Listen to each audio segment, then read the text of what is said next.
Hello, everybody. Welcome back from the Diversity Luncheon.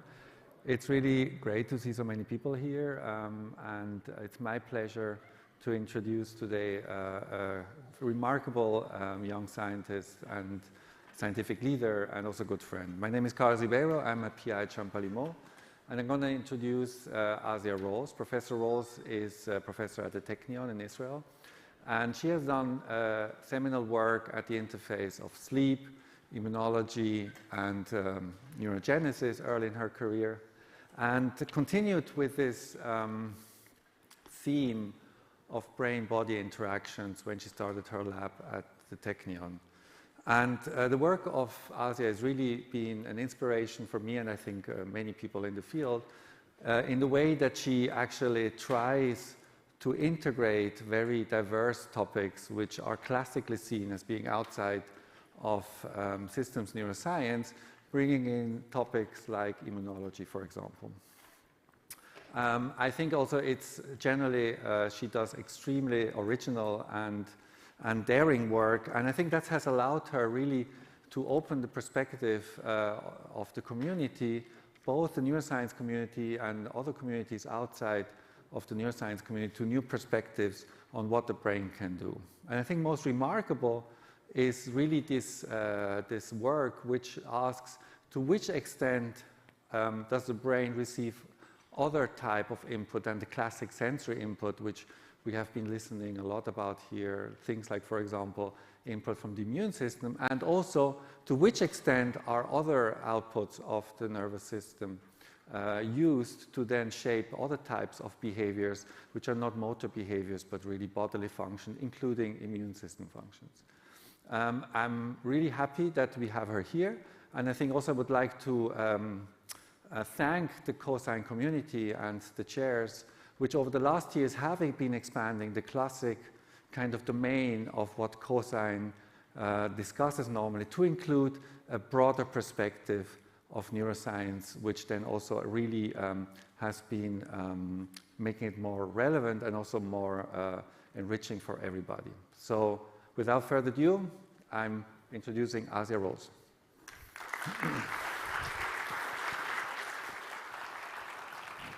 So, thank you very much, Carlos, for this very nice introduction, and thank you all for being here after lunch, and thank you for inviting me here. I think probably Cosyne was on this list of exotic experiences. So I'm really happy to be here, and it's a very interesting and fun experience for me, so thank you for inviting me. And I will try to share with you, I think, mostly the way we are thinking of this mind-body question. And I am using this term mind-body because I think there is a whole world of things that we experience and realize in our daily life, but then we put them in the realm of, oh, that's alternative, that's kind of voodoo world, but even voodoo does something, right? So why? How? What's going on there? And I think these are questions that open for us opportunities to ask really interesting questions. And I will be talking on one aspect of this mind-body, and I think the fact that they are disconnected is sometimes, it is embedded in our thinking, of course, Descartes and even Aristotle were making this distinction. And the way we study it, right, that we study the brain almost in isolation from the rest of the system, thinking that basically the evolution of the brain is to allow the survival of the body. So how come that we don't put them together? And I will be putting that in the context of one system, the immune system. And these two systems have a lot in common. And I think these are the two systems that's supposed to allow us to cope with the external environment and the internal environment. So basically, they're the two systems that have, they manage our interactions with the world, each one of them in their own way. And this requires many similarities. They both need a sensory system. They need to be able to integrate this information and then to execute it. And that's exactly what we see in both systems. The other thing is that they're the two systems that need to be prepared for unexpected challenges. So while all the other systems, they will function in a certain range, even metabolic, or every other system will have a certain range, this one, both of them, don't know what's coming for them. And I think for that, these two systems had to evolve mechanisms that will allow dynamics and mechanisms that share both innate responses and adaptive responses. So that's what we see, of course, in the brain, in innate and adaptive kind of responses that we have in behavior, but also in the immune system. There is innate immune system, there is adaptive immune system. And they're quite similar if you just simplify it enough in the way they are operating. And the other thing is to remember these experiences. And this is the memory aspect that is really the feature of both of these systems. One aspect of this bidirectional relationship, obviously, between the brain and the immune system has been studied quite a lot. And I think many of us are already familiar with the aspect of microglia in the brain and the immune system that can infiltrate the brain, affecting brain activity. But I will be talking actually on the other part, on the other way, on how the brain controls the immune system. And with that, I think the basic question to ask is why? Why we should give the brain any control over the immune system? The immune system, we've been studying it on its own. It's complicated enough, and actually it works pretty well. I think that's part of the reason we're so far behind in terms of understanding immunology. But we can work with that, right? But there is another component, and I think the question we need to ask about that is what brain can offer the immune system? And I think this is really the capabilities of the brain, the ability to integrate information, to execute fast reactions, and then to make predictions. And what do I mean? So the immune system, and I will say every other system, has to respond to external, what's going on in the world, what is the circadian time. We know that the immune system, by the way, functions. If you get a vaccine in the evening or in the morning, you will have somewhat different outcomes. Temperature, ambient temperature, changes immune reaction, everything. But on the other side, also our internal needs, including our state of metabolism, because we also need to integrate it to allow the immune system to function. But also things that are more complex, like I have a deadline, and no matter what, I'm not getting sick, right? So yeah, I'm getting sick the day after, but I'm not getting sick. So what's going on there? Somehow we can control that, and this is kind of information that has to be integrated into the organized response, orchestrated one. Speed can work both ways. Sometimes the immune system it's one of the fastest systems, but eventually some things have to happen much faster than it can do. In the case of stress, when there is acute stress, one of the things that we know is that there is fast mobilization of immune cells to the blood. Why? Now it's much more accessible to all the organs. So it's regulated by the nervous system, by the stress response. And the other way around. Sometimes the immune system, like in sepsis, much of the death in COVID was actually because of sepsis, overwhelming immune response, and you need to shut it down all over. How do you do it? Like, how do you access everywhere? Nervous system. And indeed, it was shown by Kevin Tracy that the vagal nerve can suppress the immune response and work in sepsis. And then prediction. So this is really the thing that the brain can offer, right? It can learn or anticipate what is going to happen. And the immune system can only respond after it encounters an antigen. But the brain can anticipate what's going to happen. And this adds an entirely different level of possibilities for the immune system. And here again, we can talk about innate kind of learning or innate kind of prediction and learning. And what kind of innate kind of information prediction can happen is that there are some cases in evolution that are correlated with upcoming interaction with a challenge to the immune system. For example, feeding and mating. These are two situations which are definitely important evolutionary, but these are the point of interactions that you are going to be exposed to pathogens. So actually, evolutionary, if you couple the two and you make a prediction that you're going to have an immune challenge, you're going to benefit it. And they're both correlated, of course, with the activation of the reward system. So we went one step further, said, okay, so now let's downscale it and try asking, okay, complex thing, mating, food, everything is really complicated. By the reward system, we can really manipulate it and see what happens. If we activate the reward system, will the immune response change in any way? And this was the work that we did with Štih and Or's lab, and it was led by Tamar Ben-Sha'anan in the lab. And what we did, we activated the reward system.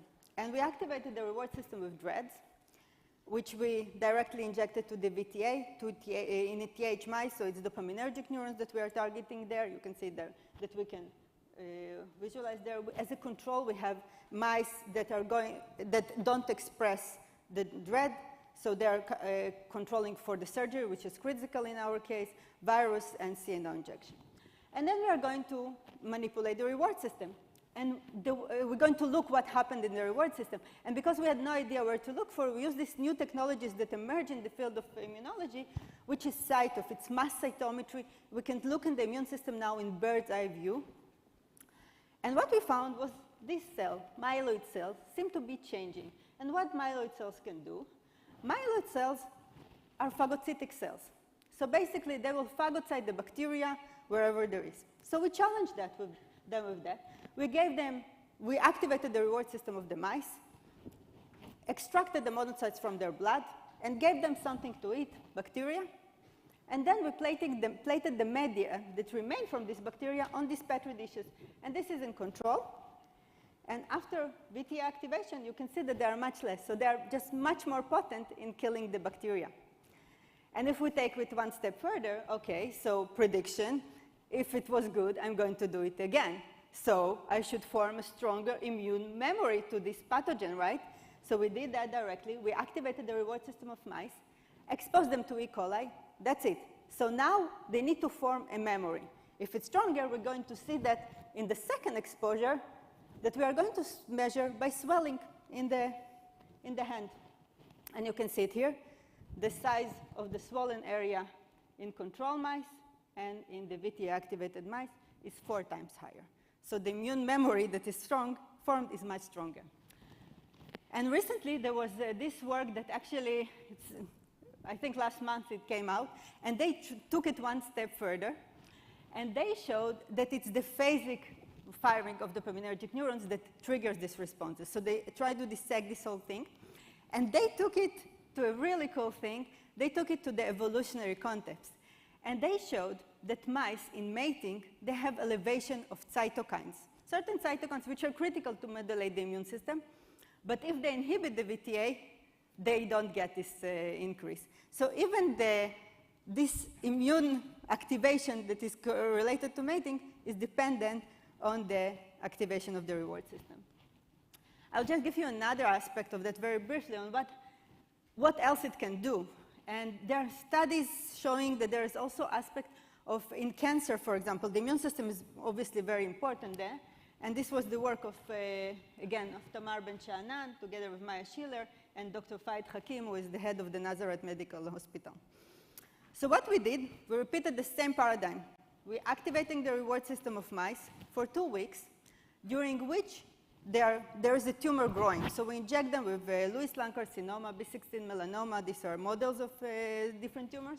And we activate the reward system. And then we extract the tumors. And this is how it looked like. These are controls, and this is the VTA-activated mice. So there is no chemotherapy, nothing. The only difference is the activation of the reward system. And how is it happening? So I'm going to make a very long story short.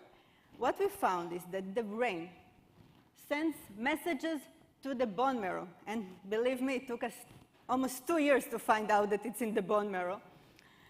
And the interesting thing about the bone marrow, this is the site when the immune system is being educated, it's being formed throughout life. So it makes sense that the brain will talk to the source, right? The next generation. And the thing there, it was affecting sympathetic innervation to this area. So what we now see, what we now find is that tumor increases the sympathetic innervation to the bone marrow. In the VTA-activated mice, there is less. And it affects a population of cells called myeloid-derived suppressor cells. This is a really cool population because it's immune population, but it's actually suppressive. So the tumor really likes to increase this population. It's actually bad prognosis when there is high levels of this population. So somehow these signal from the neuroadrenaline actually regulates the MDSCs, which express very high levels of the receptor when they're in the bone marrow for neuroadrenaline, beta-adrenergic. And then, in turn, it affected the CD8 activities, which are these cells. These are the red ones. They will just kill the tumor cells eventually. So we had this pathway here, and we showed that if we kill each component in the equation, then we eliminate it. So basically, the brain was somehow talking directly to the bone marrow and initiating this entire cascade. And later on, another study that kind of kept on this line of thinking, so they showed something really cool. They showed that it also regulates the stress-induced tumors. And what's going on here? So we know that during stress, the tumor will just increase, will grow more. And this is what you see here. So this is, here is the control. Here is the tumor with stress. But here is when stress, in the red, it's when you have stress and activation of the reward system. So it somehow modulated this effect. And apparently, it was modulating them. They did it with optogenetics. It was modulating the pathway to the prefrontal cortex. So it kind of opens this whole questions. Maybe the VTA will somehow also activate different pathways to regulate the immune response, something that we're really invested in now. OK, so we know that the brain, the reward system, can induce immune activity. We keep it in the certain evolutionary context that obviously is something that we invent. But in real life, this reward system is also acting in modern society in different situations. It can have different manifestations. For example, in placebo, when there is positive expectation of the patient, it makes sense, actually, that this on its own, this positive expectation, can induce physiological changes, including in the immune response. And indeed, studies show that patients who have experienced higher placebo response have also have higher activation of the reward system. OK, so this was about prediction. And it was innate thing that, the way I see it at least, this was kind of an innate response encoded by the reward system. We now have data showing also something else. And I think there are many examples. This is just something that we became interested on taste. Taste, I think, is really valuable kind of information for the immune system, right? Because this can encode safety, or encode danger, or encode poison. So all of these things can get into integration of the immune system, and we see actually the taste can really regulate, and actually specific neurons that are related to that can regulate the immune response in the gut. And I think, of course, there are many other aspects that can get to that, of course, smell and many other factors. But let's take the other side of learning. These are innate mechanisms. What about things that we learned in the past? Things that somehow make an association with immune system. For example, every time I go and eat there, I get an infection of some kind, or every kind of interaction. So there are some associations that we need to encode, and we do it all the time. So that's something that we're really interested in. And it all goes to this idea of learning and memory. And as I mentioned, both systems, the immune system and the nervous system, this is their classical feature, learning and memory. And indeed, we were all like, this vaccination thing really is about generating immune memory. And what are we testing? We are testing antibodies and immune memory cells. This is where the memory is encoded, right? In the immune system, in the blood. But maybe, actually, it's encoded also in the brain. And why am I saying that? Because some things don't fit this classical dogma that the immune memory is only in the blood. And these are examples already from the 1800s. McKinsey was showing that patients that are allergic to pollen, if you give them artificial flower, will respond with allergy. This is not the kind of memory that you can encode in the immune system, right? But of course, there are many other examples that we all know from our daily life, like getting into like the SMS that your friend got COVID, right? And yes, we all had it. Okay, so what is this? This is a different type. These things don't fit the classical dogma of the immune memory. There are other studies, actually going by Metalnikov and Cosyne, going back to the 1920s. And they were showing, they were working with Pavlov, and they showed that you can condition, Pavlovian conditioning of the immune system. I will show it in a second. It was later rediscovered by Adrien and Cosyne in the 70s, and Manfred Szydłowski was doing most of the modern work on this field. But this is something that has been replicated many, many times. And the idea is the following. You can give rats, mice, humans, it's even working now in clinical trials, that you can give them cyclosporin, an immunosuppressive drug, together with saccharin, and classical Pavlovian conditioning. You give it enough times until it's sufficient that you give them saccharin, they will respond with immune suppression. This is something, again, that you cannot explain in the classical form of immune memory. It's memories like we know them in the context of the brain. So where is it? How is it working? And that's what we started to play with. And this is the work of Tamar Koren in the lab, together with Kobe Rosenblum from Haifa University. Okay, so we know that the brain responds to immune stimuli. Changes in the state of the immune system.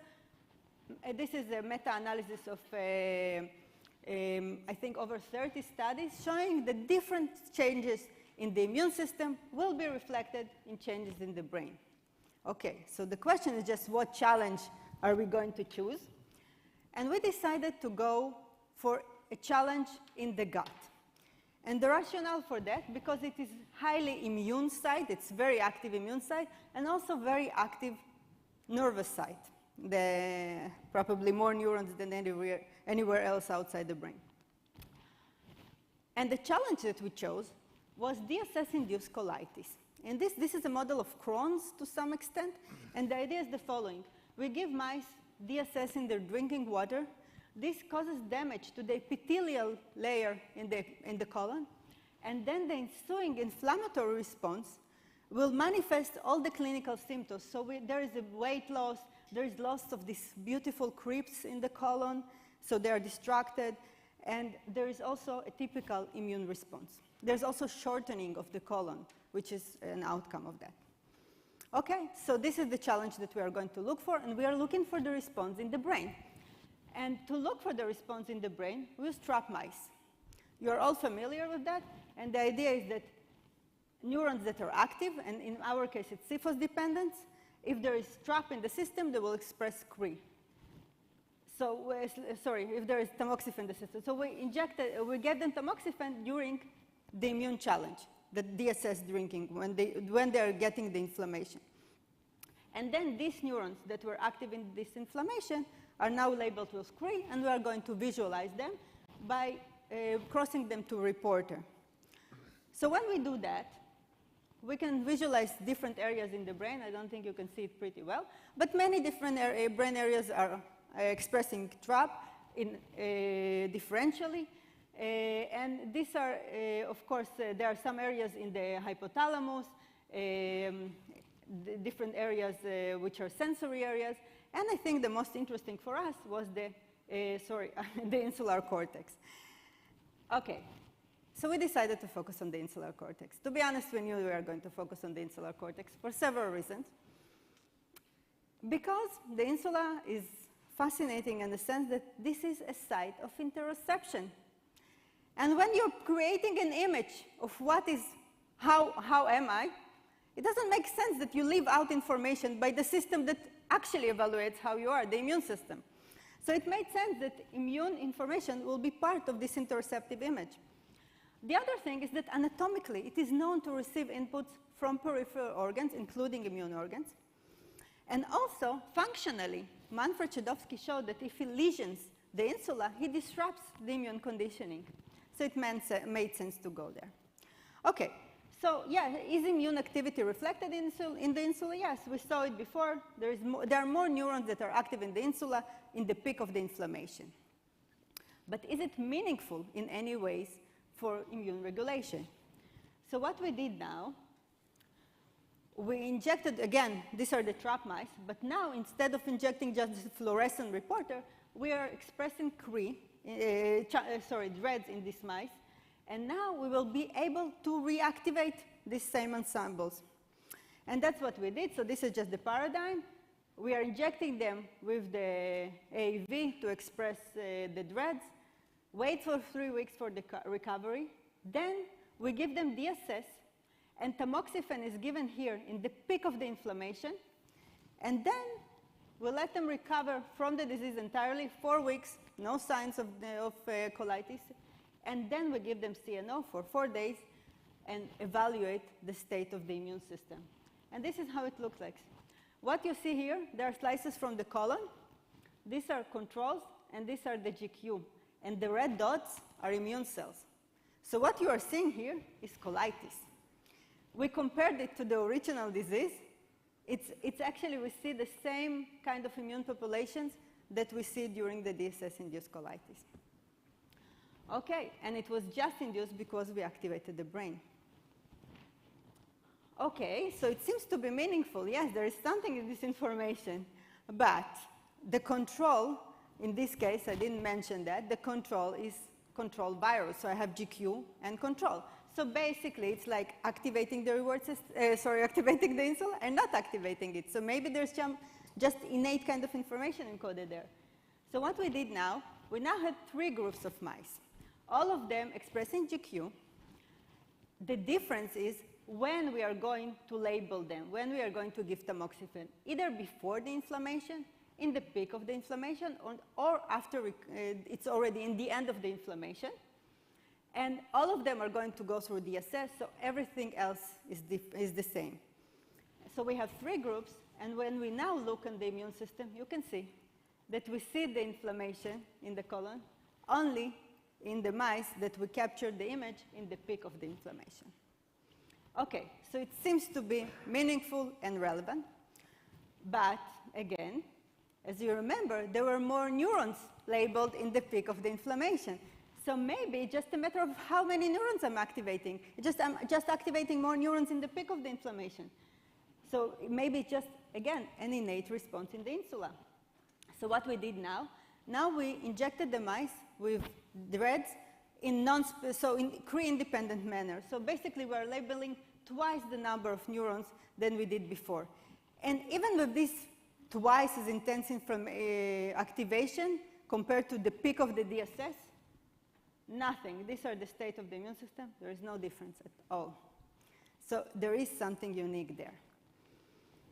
So it doesn't seem to be an innate response. But maybe it is specific to the gut-brain axis. So what we did now, we used a completely different model of inflammation. Now we use peritonitis, zymozyme-induced peritonitis. So here, the immune trigger is very different. The dynamics of the response is much faster. It's a different immune populations that are going to reach there. And the area is different. Anatomically, it's going to be in the peritoneum. And we're going to see if we see this specificity here again. So now we are labeling the neurons in the peak of the inflammation and before. So both groups are GQ. And we're going to reactivate it and look in the peritoneum. And you see that it generates peritonitis. Again, we compared it to the original one. But what happens in the colon? Maybe it also induces a response in the colon? No, nothing. There is no effect on the immune response in the colon. So it's also anatomically specific and seems to be also generating unique immune responses. And I'm careful with the scene. Okay, so it is specific.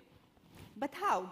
How do we get this mediation of the information going from the brain to the immune system in the colon, in the peritoneum? So what we did, we collaborated with Oren Kobiler from Tel Aviv University, and he gave us PRV. PRV will go retrograde. So we injected it to the colon and analyzed the brain. And here is the trace. So you see it in the PVN, amygdala, and insular cortex. Okay, but these neurons in the insula doesn't necessarily, it's the same neurons that are trapped, right? There are many things that can happen there. So what we did now we also trapped the mice. So now we are going to label the specific neurons that are active during the inflammation, see if they're co-localized. And indeed, you can see that about 30% actually co-localize here. So there's something also this specific neuron seems to be communicating. But we tried to do the same thing for the peritoneum. So I wanted to label the peritoneum. But the mice did not survive there. For some reason, they were more sensitive to the PRV. And we thought that maybe it's just the number of synapses, or maybe the trace, they need to go longer. So we wanted to shorten the duration for the mice to stay with the PRV. And what we did now, so we injected into the trap mice, we injected here AV1 that will go anterograde. And say, okay, let's see where they meet. And they met in really cool points. They met in the DMV, the vagus, and the RVLM, which controls the sympathetic nervous system. So there are these connections going from the insula via these two peripheral systems all the way to the colon and to the peritoneum. Okay, so it seems that there is some kind of anatomical path. But how do you generate this specificity? How do you generate something so local?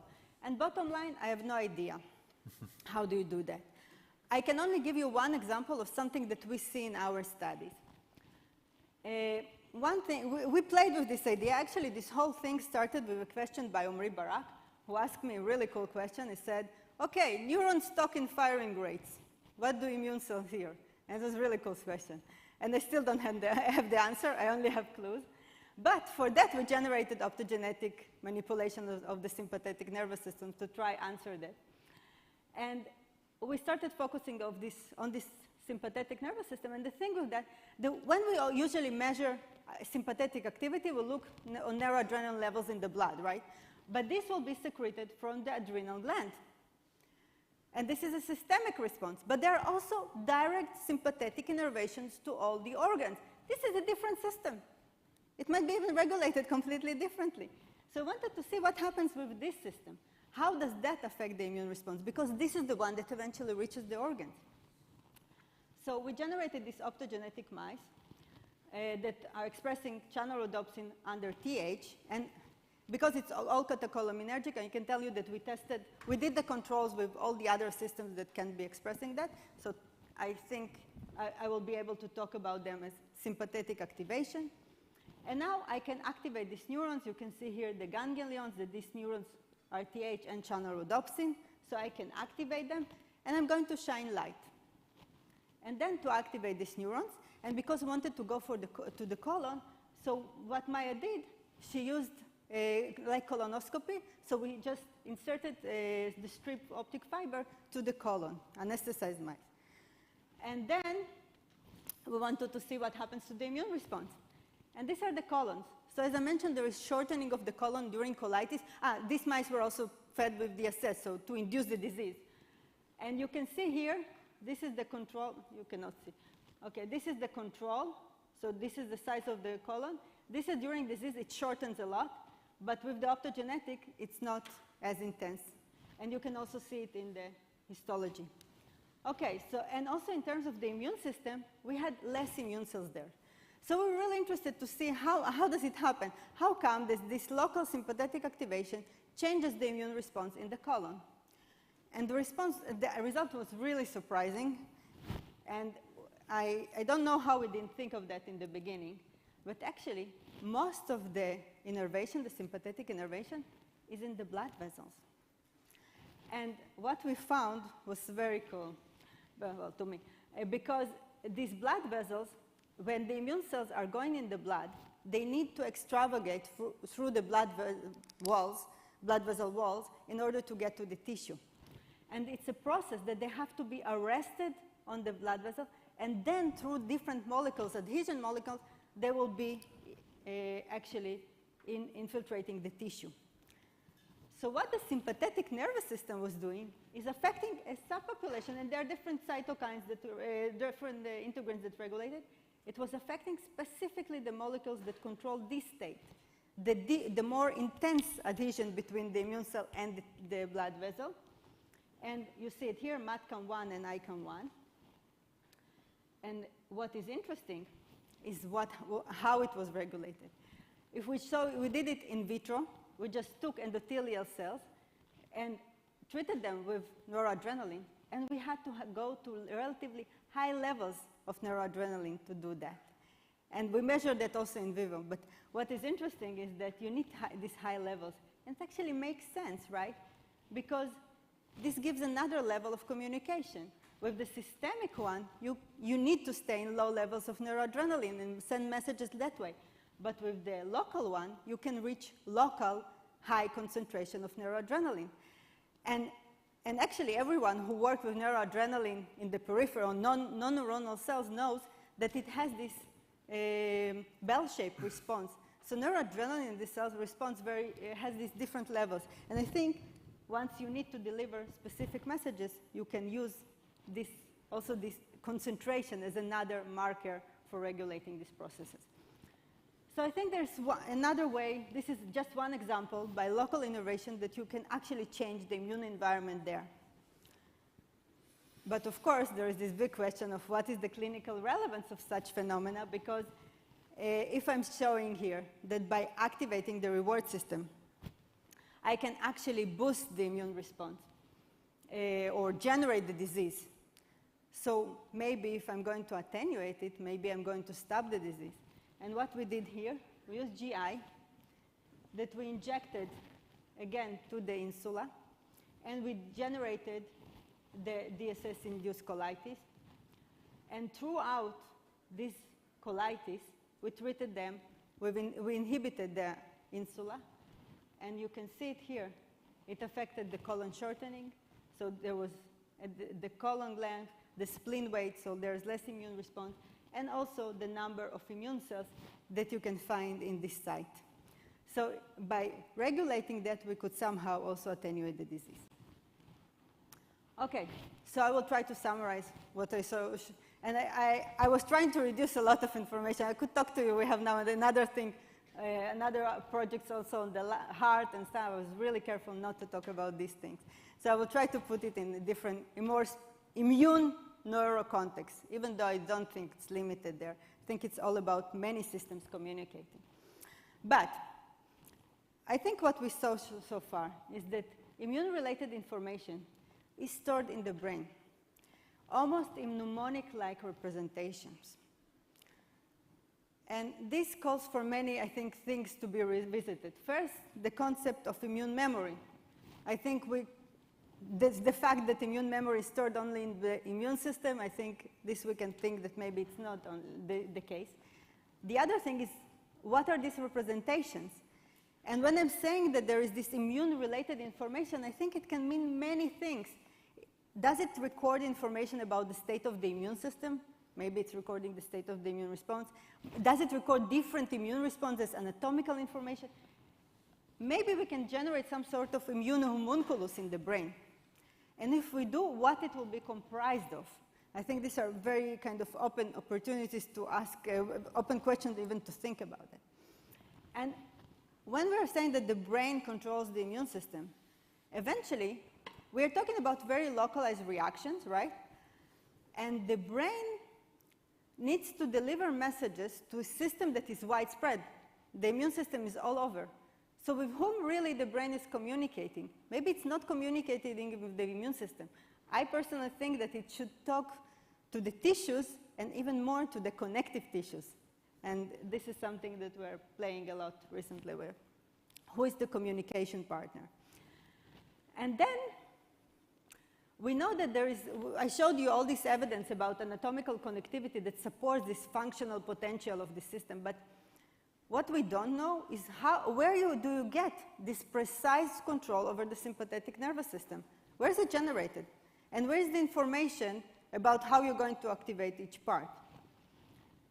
And then the fact that we see that the brain can initiate disease, this speaks to the whole field of psychosomatic disease.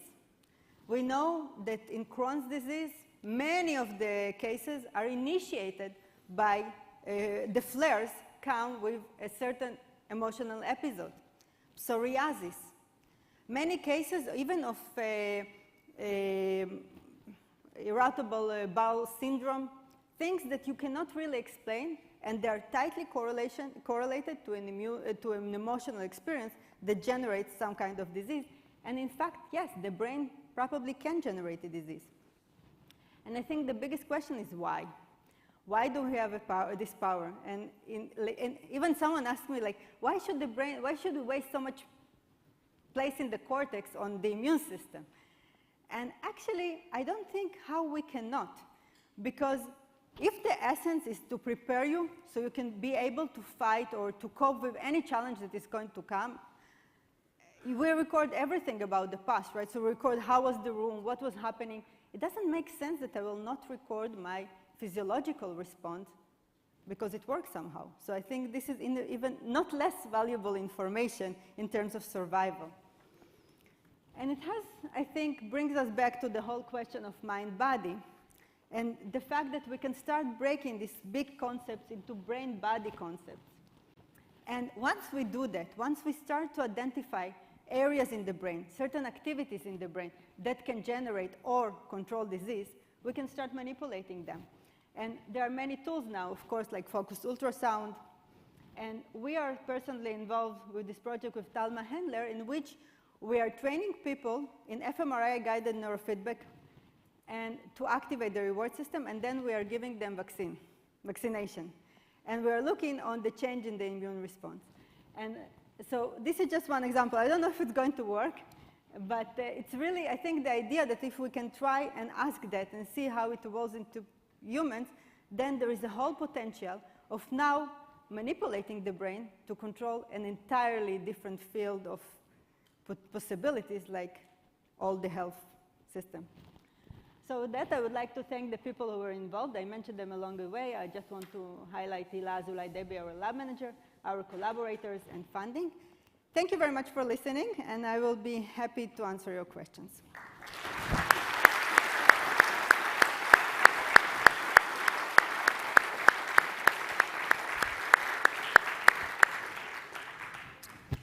Fantastic. Thank you very much, Asya. So I will encourage people to ask questions by going there, and I start by you.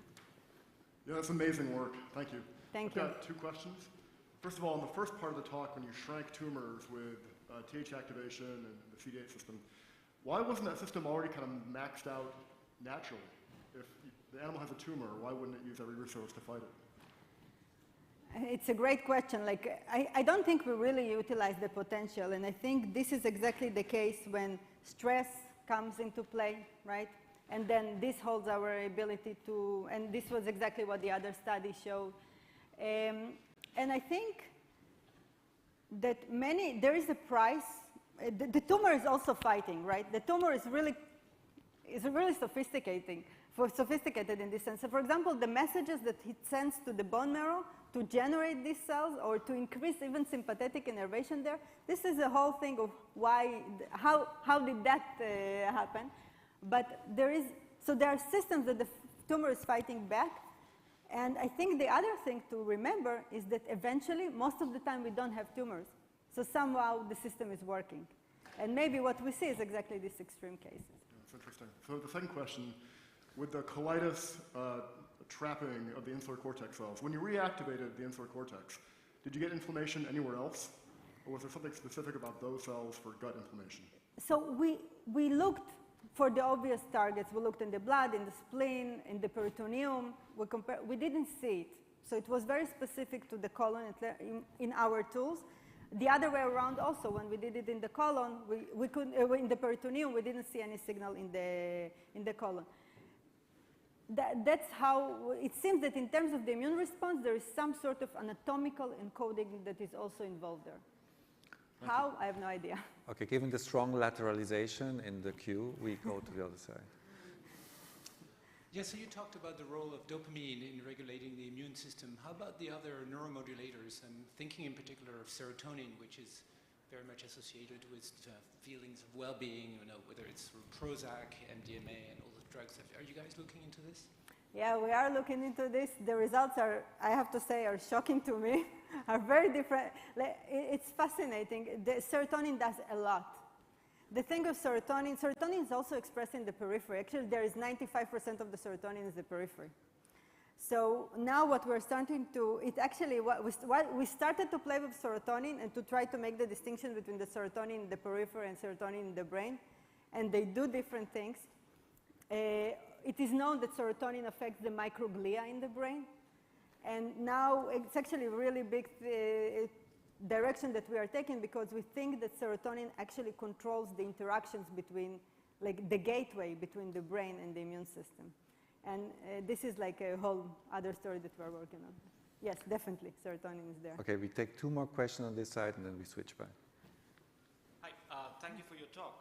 Thanks. So I'm interested in timescales. So that you mentioned in the first part with the dopaminergic system sort of making the tumors go small, but also you mentioned slightly about the allergies induced because of plastic flowers or something like this.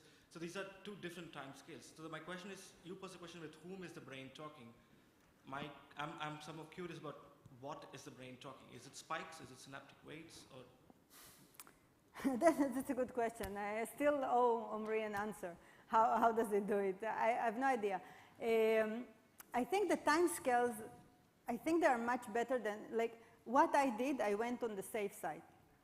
So, and as Tamar, the student who did, she used to call, well, we're taking a hammer, we are hitting on the system, and we are looking for outcomes. And that's what we are doing. So then I'm pushing the system quite a lot. So for example, I showed here data with 4 days, but actually it happens also with one day. The activations of the reward system on the other studies, they showed it happens within minutes and even hours. So I think the timescales are much faster, and then the question is, it really affects all the other questions, with whom the brain is talking, how is it talking, and that's why I'm tending to think that these connective tissues, because they're another medium that can do things very fast.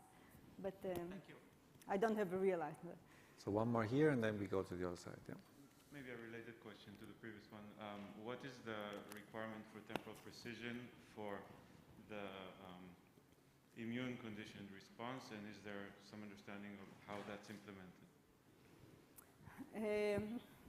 I hope that I understand the question, but in the immune conditioning, you need to condition several, like it requires several conditioning sessions.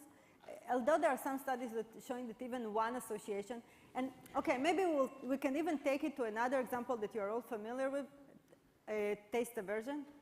I think taste aversions in many ways speaks in similar aspects. And maybe in some way we can even think of the taste aversion as something that's recording feedback, potentially even from the immune system. So this whole thing of what generates this requirement in terms of time, maybe we can kind of, in this sense, I think maybe we can learn from the taste aversion literature, which I think is several hours there, right, for the association. So that's your question. Okay, so I have a naive question. Hopefully it doesn't take too much time. So you mentioned the reward pathway can activate immune system. I just wonder what effect does it have on like microglia, substituting like the immune system in the brain? So you said what? Can you just repeat? So the effects on the microglia and from where? Yeah, like the reward pathway on microglia. Is there any like results on that? Mm-hmm. Actually, there's no answer. I cannot answer you, and we tried. It's not. No one. I'm not familiar with literature, and we tried. So we activated the reward system, looked on the immune system in the brain. We didn't see any significant change in the microglia or in any other populations. Surprising, I have to say. That's very interesting. Thank you. Next question. Hi, this is Edna Norman from Princeton. Thank you so much for your talk. I have 2 questions. The first question is that you spoke about how the bone marrow and the brain might share information. I'm wondering if there's any evidence of a relationship between the brain and the thymus, which is the other discrete immune organ. Yeah, there is. So there are sympathetic innervations going to the thymus. It's not clear exactly what it's doing.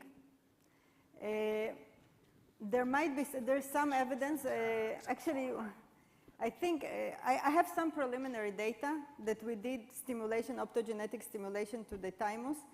It's just confounded by the fact that light also goes to other area there. But one of the things that we see, it changes the kind of populations that are generated towards more gamma delta T cells. Why? I have no idea. Okay, Thank you.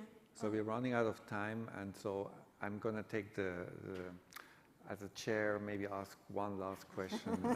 Sorry. So you separated the system into an innate dopaminergic system, right, and the learned insular system, right? But obviously, dopamine and the dopaminergic system is a very important part of learning. So, I mean, have you tried, or what's your thoughts on combining actually these two sides of your presentation today? It's a great question, and I think both systems have this component of things that are inherited or innate in terms of behavior and then the outcomes. I also see some aspects of that, for example, with the taste in the insula, that I think this is actually innate kind of information. The other thing is and it's a good question, how do we combine this learning information that we can get to both systems, and of course the connections between the VTA and the insula, it's a big thing to play with. Completely open. Okay.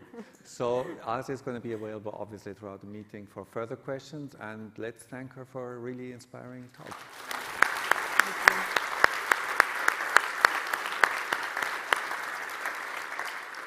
And we're going to continue now with the panel discussion, and I hand now to Gabrielle to introduce that. Thank you very much.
thanks to Luca as well, who's been working really hard to make this happen. And by this, I mean not just the presentation, but the project.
Excuse me.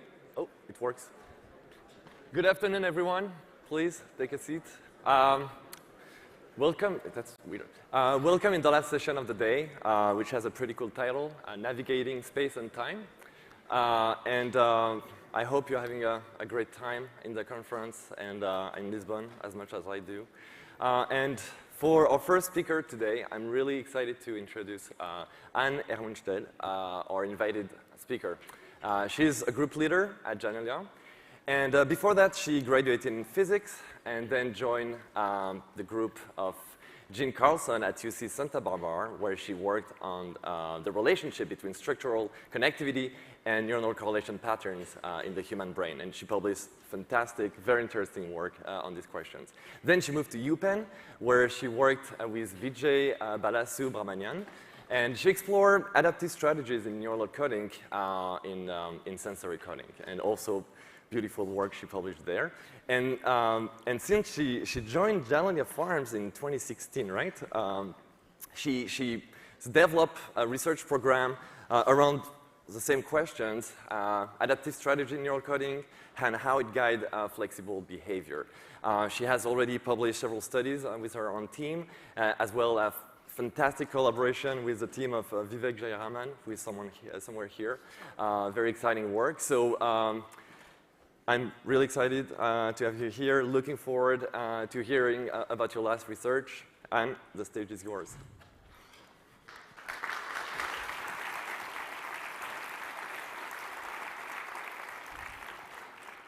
Thank you, Adrien, for the very kind introduction, and to the organizers for having me here. It really is a pleasure to be here with all of you in person. As Adrien mentioned, I'm interested in understanding how the brain can best exploit the statistical structure of an animal's surroundings and use this to guide efficient and flexible behavior. And today I want to tell you about some work that we've been doing in this domain over the past several years in collaboration with Vivek Jayaraman's lab at Janelia. And the broad problem that we've been interested in understanding is similar to one that many of us face when we are trying to navigate the poster session here at Cosyne. So we might go in with a very specific idea of the titles of the posters we want to see, the authors that we want to check out, but when we get to the poster room, we have to figure out where those posters are relative to us and relative to key landmarks in the room, like the drink stations. And over the course of the night, our goals might change as we learn about new posters that we should see. And our mapping of the room can also change as we learn that, in fact, there are multiple different drink stations and they all look pretty similar, and we might get confused about where we are relative to the posters we want to see.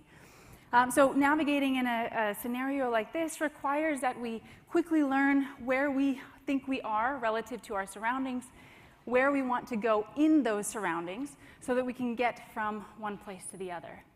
And in neuroscience, we often study these two different learning processes separately by first allowing animals to map their surroundings and then asking them to learn goals within those surroundings. But in many settings, animals have to do both simultaneously, and this is the problem that we've been really interested in understanding. And specifically, how two different learning systems, one that we think is unsupervised and one that we think is reinforced, might work together to guide an animal's behavior when it has to navigate through and learn about a new environment. And we've been studying this in the fruit fly, where we have access to internal representations that are used in navigation and in learning. And by trying to map these learning systems onto the fly's neural circuitry, we're starting to get some insights into how anatomical constraints might enable these learning systems to rapidly adapt to new settings. And so this is what I want to tell you about today. How we think two different learning systems might co-evolve when animals learn about a new environment, and how anatomical constraints might enable these learning systems to be fast yet flexible. Now in the fly, we have a key hook into this problem because we have access to an internal representation that tracks the fly's orientation relative to its surroundings. So to orient you here, these are the ommatidia of the fly eyes, the fly central brain, and the ventral nerve cord. And it's within this donut-shaped region in the middle of the fly brain that there's this internal representation of orientation. And so if we zoom in here, what you're looking at is an electron microscopy reconstruction of a whole population of neurons that innervate this region and partition it into wedges. And Johannes Selig, when he was at the time a postdoc in the Gyraman lab at Janelia, imaged calcium activity from this whole population of neurons while flies were navigating in a closed-loop virtual reality environment. And so here, he tethered flies underneath a 2-photon microscope, and flies can walk on this freely rotating ball, and the rotations of this ball drive rotations of visual patterns that are presented on a screen in front of the fly. And so here you're looking at a back view of the fly on the ball, the visual patterns that the fly sees, and the population activity within this population of neurons. And what Johannes saw is that this population activity formed a localized bump that tethered to the visual scene and tracked the movements of the scene relative to the fly. And so we think of this as the fly's internal compass. And this compass operates even in the absence of localizing sensory cues. So it works in complete darkness by integrating the fly's own self-motion signals. So this is what we mean by an internal representation. We mean that it can be decoupled from the immediacy of the fly's sensory environment. And we think this gives the fly flexibility in its behavioral strategies if it were to lose track or lose sight of certain cues in its surroundings. And so we've been interested in understanding how this internal representation is used to guide flexible behavior. And so I'm going to be talking a lot about this representation and coming back to it throughout the talk. And so I'm often going to represent this, this bump of activity as a vector that tracks the orientation and amplitude of this, what I'll call a compass heading. And so if we were to unfold this donut, we could look at this activity profile in full, like I've shown here. And now we're using this vector to track the circular mean and amplitude of this activity profile. Now, to study how this internal representation is used in flexible behavior, we've been working with a classic visual learning, operant visual learning paradigm that was originally developed by Reinhard Wolf and Martin Heisenberg several decades ago. And Chuntao Dan, who's a senior scientist in Vivek's lab, has modified this paradigm to make it suitable for neurophysiology. And so in this paradigm, flying flies are tethered, but they're able to move their wings. And they're surrounded here by an LED screen that displays different visual patterns. And the patterns, which I'm showing over here schematized on the right, that Chuntao displays, are horizontal bars that are vertically offset from one another. And so there are 2 bars at high elevation and 2 bars at low elevation, all separated by 90 degrees. And so if we were to flatten out this visual scene, this is what it looks like. You'll notice that there's a 2-fold symmetry in this scene, and this will become important as we go along. Now, the orientation of these patterns on the screen is tethered to the difference in the wing beat amplitude between the fly's left and right wings. So this means that when the fly turns its wings to the left, the visual patterns on the screen move to the right in closed loop. And so the orientation of these patterns on the screen gives us a readout of the fly's virtual heading in this arena. Now, Chuntao then pairs a subset of these visual patterns, either the 2 high bars or the 2 low bars, with an aversive heat punishment that he delivers by pinging the fly in the abdomen with an infrared laser. And so we refer to these punished regions, there are 2 of them, one here and one behind the fly, as the danger zone, and these 2 unpunished regions as the safe zone. Now, in practice, Chuntao first introduces flies to this arena in a pair of naive trials where he can assess their basal preferences. And then he follows this with pairs of training trials where he delivers this heat punishment. And then in probe trials with no heat, he can assess whether flies formed a lasting association between the heat and the visual stimulus. Each of these trials lasts only a couple minutes long, so the whole experiment is done in under 20 minutes. So we're really studying the early stages of learning here. Now, learning in this type of assay is typically assessed by measuring flies' preferences for safety over danger. And so a preference score of 1 here would indicate that flies spent all of their time in the safe zone, and a score of 0 would indicate that flies split their time equally between safety and danger. And so if we look at 2 different genetic backgrounds of flies, and I'm going to be comparing here the first 2 naive trials with the final 2 probe trials, you'll see that flies initially have a range of different preferences, as you see here, but over the course of laser training, a majority of flies shift their preferences towards safety. Now, if we remove the laser punishment, or we silence the neurons that carry this compass heading, we no longer see that flies reliably shift their preferences towards safety over the course of these 9 trials. So together, this suggests that we have a task in which flies have to modify their behavior over time to navigate towards safety and away from danger. And this flexibility in this behavior relies, at least in part, on this internal compass heading.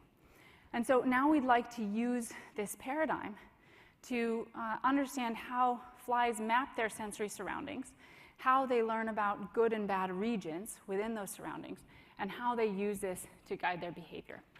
And so I'll be coming back to this picture also throughout the talk and building on this as we go. But I'm actually going to begin by talking about a behavioral policy that we think structures the fly's behavior even in the absence of explicit conditioning. And so I'm actually going to step away from the conditioning part of this paradigm, and we'll come back and revisit this later. So if we look at the fly's behavior in the absence of punishment, this is one example of the virtual heading of a single fly over time. And you can see that the behavior is quite structured. And if we zoom in on part of this behavioral trajectory, you'll see that there are periods of time here where the fly maintains a constant heading or a near constant heading over time. And these are called body fixations. And these are punctuated by abrupt changes in heading or turns. And these are called body saccades.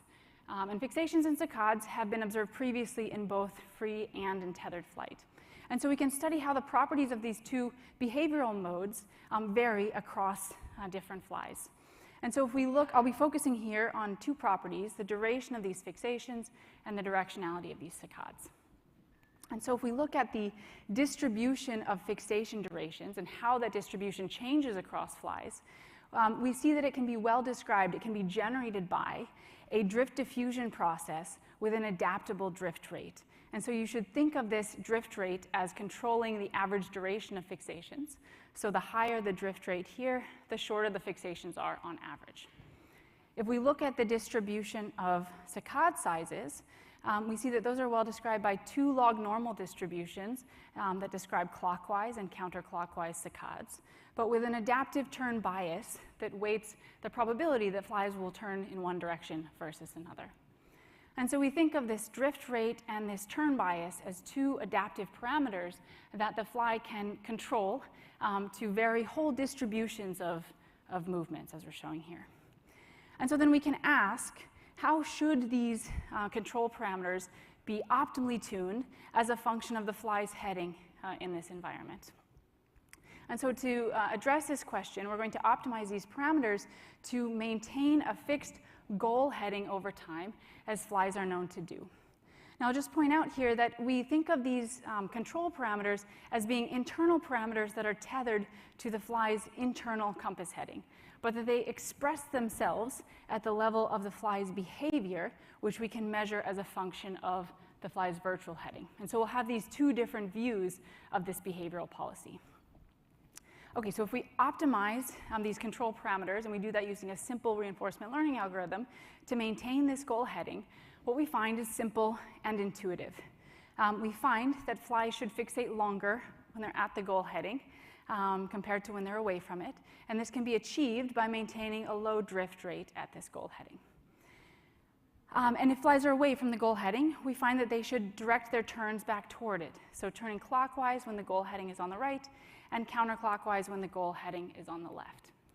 Now, I mentioned earlier that the fly's internal heading representation is tethered to its sensory surroundings, and so that means that it moves in the opposite direction as the way that the fly moves. And so if we were to view this portion of the policy with respect to the internal compass heading, we would expect a mirror flip here. Okay, and so now we can ask how well this predicted behavioral policy compares to what we would measure in the data. And so now I'm going to show you the behavioral data from both laser-trained and no laser-control flies. And here we've aligned the data to the preferred heading of individual flies on individual trials, and then we're going to average across flies. And when we do that, we see this predicted structure emerge where flies tend to fixate longer at their preferred headings, and they tend to direct their turns toward that preferred heading. Now, I should mention here that when we formulated this behavioral policy, we optimized this with respect to the full 360 degrees of heading space. But when I'm analyzing and showing you the data over here on the right, we're taking advantage of the fact that there's this twofold symmetry within the environment, and so we've collapsed the data onto half of heading space. And so I'm showing you this for only 180 degrees of virtual heading. And this is an important distinction and something that I'll be coming back to. Now, the fact that we observe this same structure for both laser-trained and no laser control flies suggests that this is not structure that emerges through conditioning, through training, but that this is actually structure that's inherent to the way that flies sample their surroundings. And indeed, work from Michael Dickinson's lab and Gabby Mayman's lab shows that individual flies, different flies, maintain different headings with respect to single cues in their surroundings. And this individual variability relies on this internal compass network. And so together, this suggests that this structure is indeed inherent to the way that flies sample their surroundings. And that would suggest that if flies wanted to learn new goals, then they would need only shift this goal heading. And we would expect all of this behavioral structure to shift with this goal. And for this to be the case, the fly's neural circuitry would need to ensure that the fly's behavior remains structured as a function of the fly's heading relative to this goal heading, regardless of the absolute orientation of this goal heading.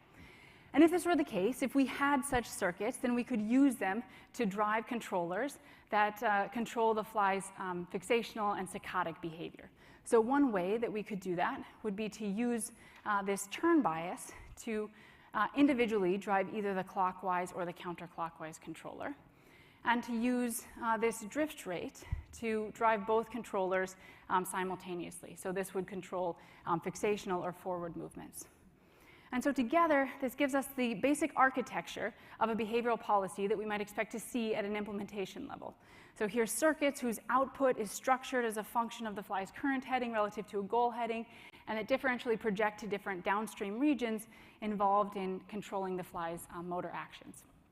And so I'm actually going to set this policy aside for a moment. And I'm going to walk through a set of simple circuit computations that we think could implement this policy. So we'll be building back toward this. Now, this policy structures the fly's behavior as a function of the fly's compass heading. And you'll remember that we have these two different representations of that compass heading. And I'm going to assume that this compass heading remains sinusoidally structured. And we know that there are circuits in the fly central brain that ensure this to be the case. And now I'm going to assume that we have another population of neurons that maintains activity about the fly's goal heading. And I'm going to take this as a given for now. And I'm not going to assume that that goal activity is sinusoidally structured. And you'll see here I've picked a somewhat arbitrary profile. Nevertheless, we can use this vector representation to track the circular mean and the strength of this goal heading.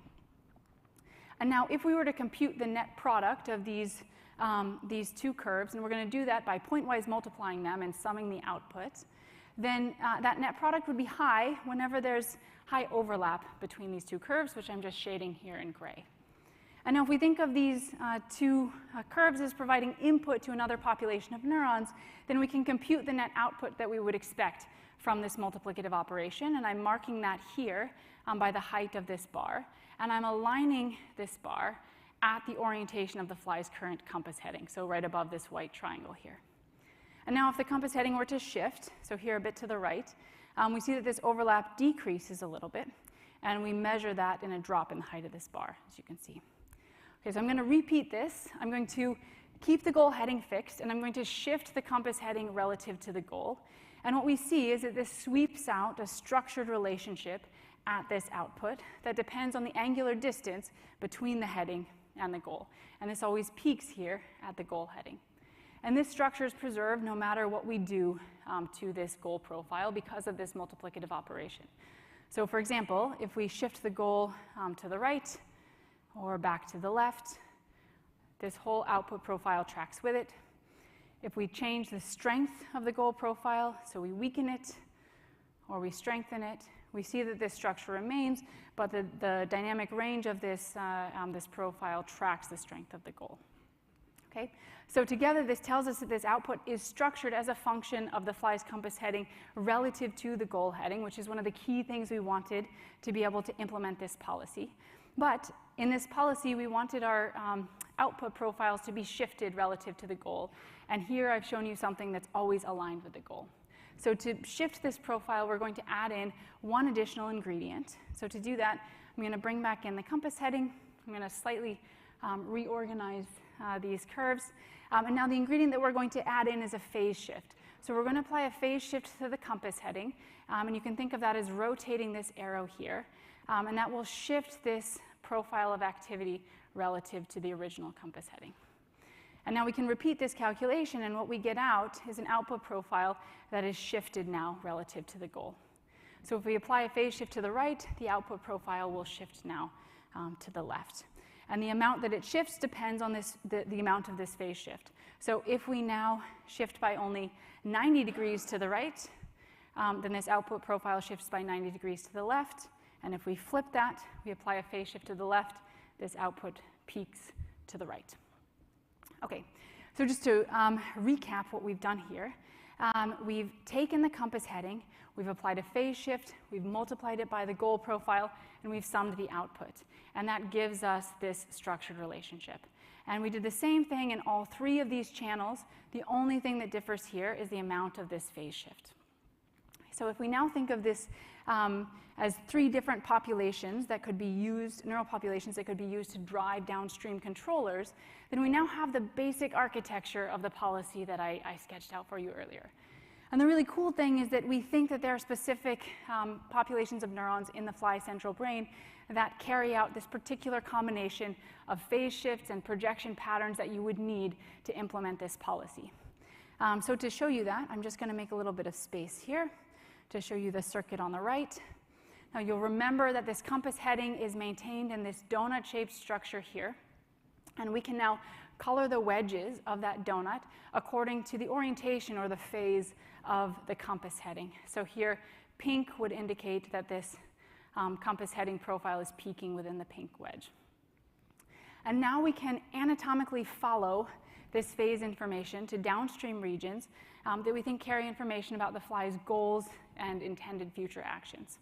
And so we do that by sort of projecting this coloring downstream based on the projection patterns of the neurons that link these regions, which is what we've done here.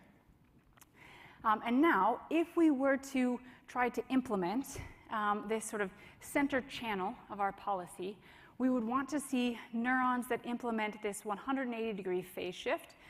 So project from pink to yellow, and then project bilaterally to two downstream regions involved in initiating rightward and leftward turns.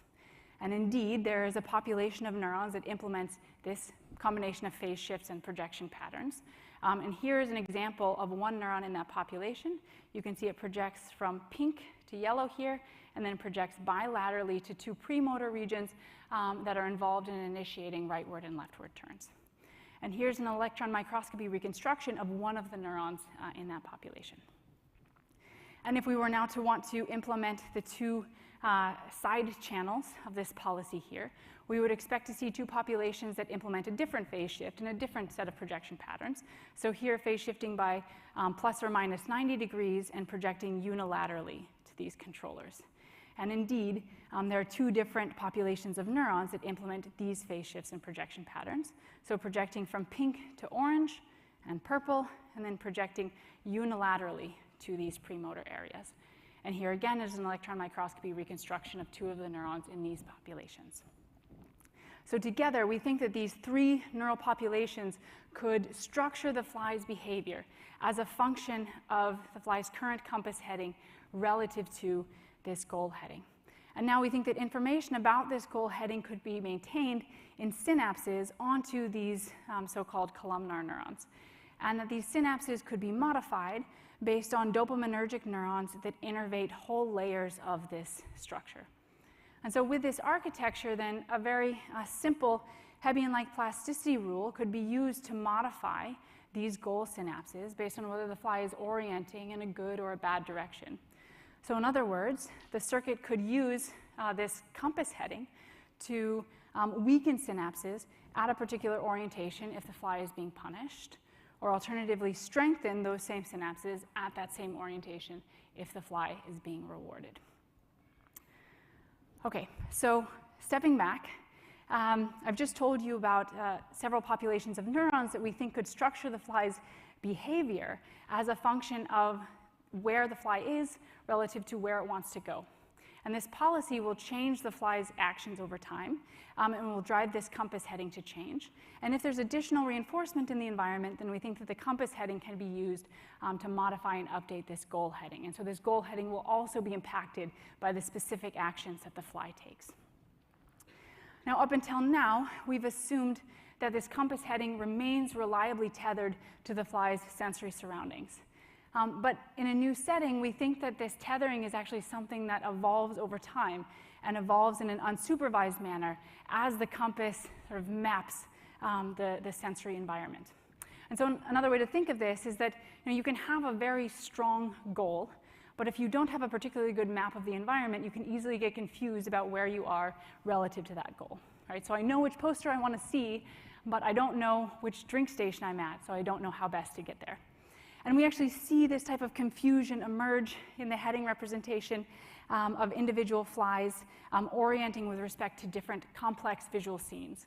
So if we track the compass heading relative to a fixed orientation of a complex scene here, and if we look across many different scenes, and here we've ordered these scenes by the amount of symmetry in them, what we see is that the amount of confusion, if you will, increases with the symmetry of the scene. So the more repeating patterns there are in the scene, the more symmetries that there are, the more likely it is for the bump to get confused. And we can measure this confusion by measuring the variability in the relationship between this compass heading and the scene orientation. And we think that this confusion actually arises as a consequence of plasticity in the circuit that tries to keep the movements of the fly and the movements of the visual world in register. And so this is what I want to tell you about next. Okay, so you'll remember that the compass heading is maintained by this population of neurons that innervate this donut in wedges, and they receive self-motion inputs that will drive the compass heading. And I'll refer to these as compass neurons. Now, these compass neurons also receive localizing sensory inputs from another population of so-called ring neurons, and you can see an example of this up here in blue. And there are many ring neurons, and each ring neuron talks to all of the compass neurons. And a subset of these ring neurons bring in visual information. They have simple cell-like receptive fields and will respond to local visual features in a scene. And as a population, their receptive fields tile visual space. And so now, if a fly is navigating through a visual scene, both the self-motion inputs and the visual inputs will be driving the compass neurons. And to keep these two sets of inputs in register, we think that the circuit relies on a form of Hebbian-like plasticity that modifies synapses from the ring neurons onto the compass neurons based on when they're coactive. And so to show you how we think this works, I'm actually going to break apart this compass, and I'm going to order the compass neurons along the horizontal axis here. So you should think of these as encoding the fly's compass heading.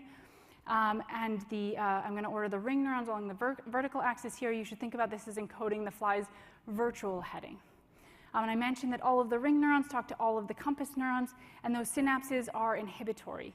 And so we can think of this as a dense, all-to-all inhibitory connectivity matrix, and I'm going to just represent it like this. So we'll be tracking the strength of inhibition from the ring neurons onto the compass neurons. Now, if the fly is viewing a particular orientation of this visual scene, this feature here will activate a subset of the ring neurons, which I've highlighted here. And at the same time, there will be a bump of activity somewhere in the compass, and I'm going to put that bump right here. And now the coactivity between the subset of active ring neurons and the compass neurons will weaken synapses where this activity is high and strengthen synapses where this activity is low. And now as the fly navigates through the visual world, both this compass heading and the visual scene that drives these ring neurons will change over time. And this will drive plasticity in the synapses throughout this weight matrix. And so we can actually see this evolve by simulating a model fly that navigates through this type of environment. We're going to use the same policy that we sketched out earlier with a goal that's oriented here to the left. And what you see is that as the fly navigates, this compass circuit starts to develop and stabilize a self-consistent mapping between the ring neurons and the compass neurons, such that different virtual headings signaled by these ring neurons are represented in a one-to-one manner in the compass heading carried by these compass neurons. Now, if we add in an identical visual pattern into this scene, so now we have a twofold symmetry here, and I'm separating these patterns by 180 degrees, and we repeat this entire process, we see that the map that stabilizes no longer has this nice one-to-one structure that we just saw, and instead forms this 2-to-1 mapping, where two different virtual headings get mapped onto the same internal heading. And this is because two different views of this scene look identical to the fly and get then mapped onto the same internal representation. Now, this has important consequences for the stability of the compass heading, because it tells us that the ring neurons will strongly inhibit the bump of activity at some orientations within the compass and only weakly inhibit the bump at other orientations. And this will lead the bump to jump from regions of low stability here to regions of higher stability. And so now we can actually characterize this weight matrix by characterizing the stability here. And I'm going to keep track of it from now on using the same type of vector representation that we've been using. So I'm going to track the most stable heading of this curve here. And I'll show you the implications of this for real flies in a moment. Okay. So the stability of the bump, we think, depends on the evolution of this mapping.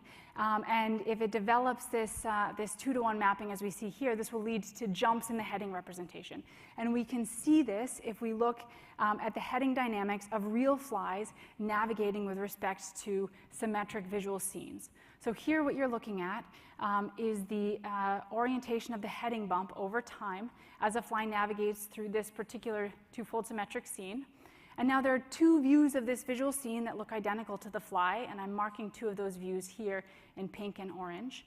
And we can track the movement of the scene now relative to the movement of the bump.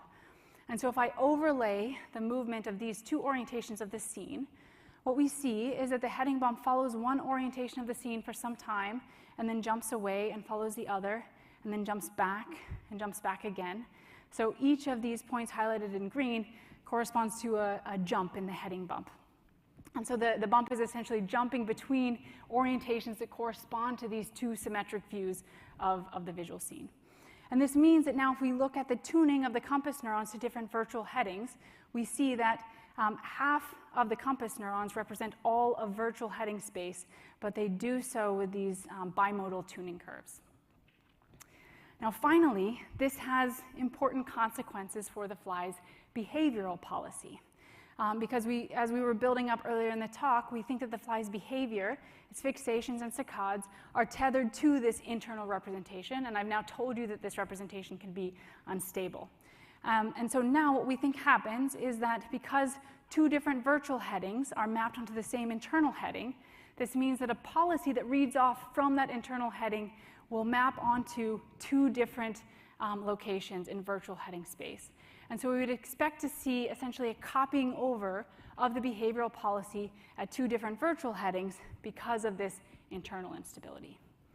And indeed, if we analyze the behavioral data now as a function of the full 360 degrees of heading space, so you'll remember earlier I showed you only half of this heading space, but if we look across all of heading space, we see indeed that we get this bimodality in the behavioral readout, and we think that this is arising because of this internal mapping. Okay, so just to recap and tie things together here, I've told you about three internal variables that we're keeping track of. The compass heading that we think evolves on a moment-to-moment basis as the fly navigates, and the most stable and goal headings that we think evolve more slowly over time as with experience in a new environment.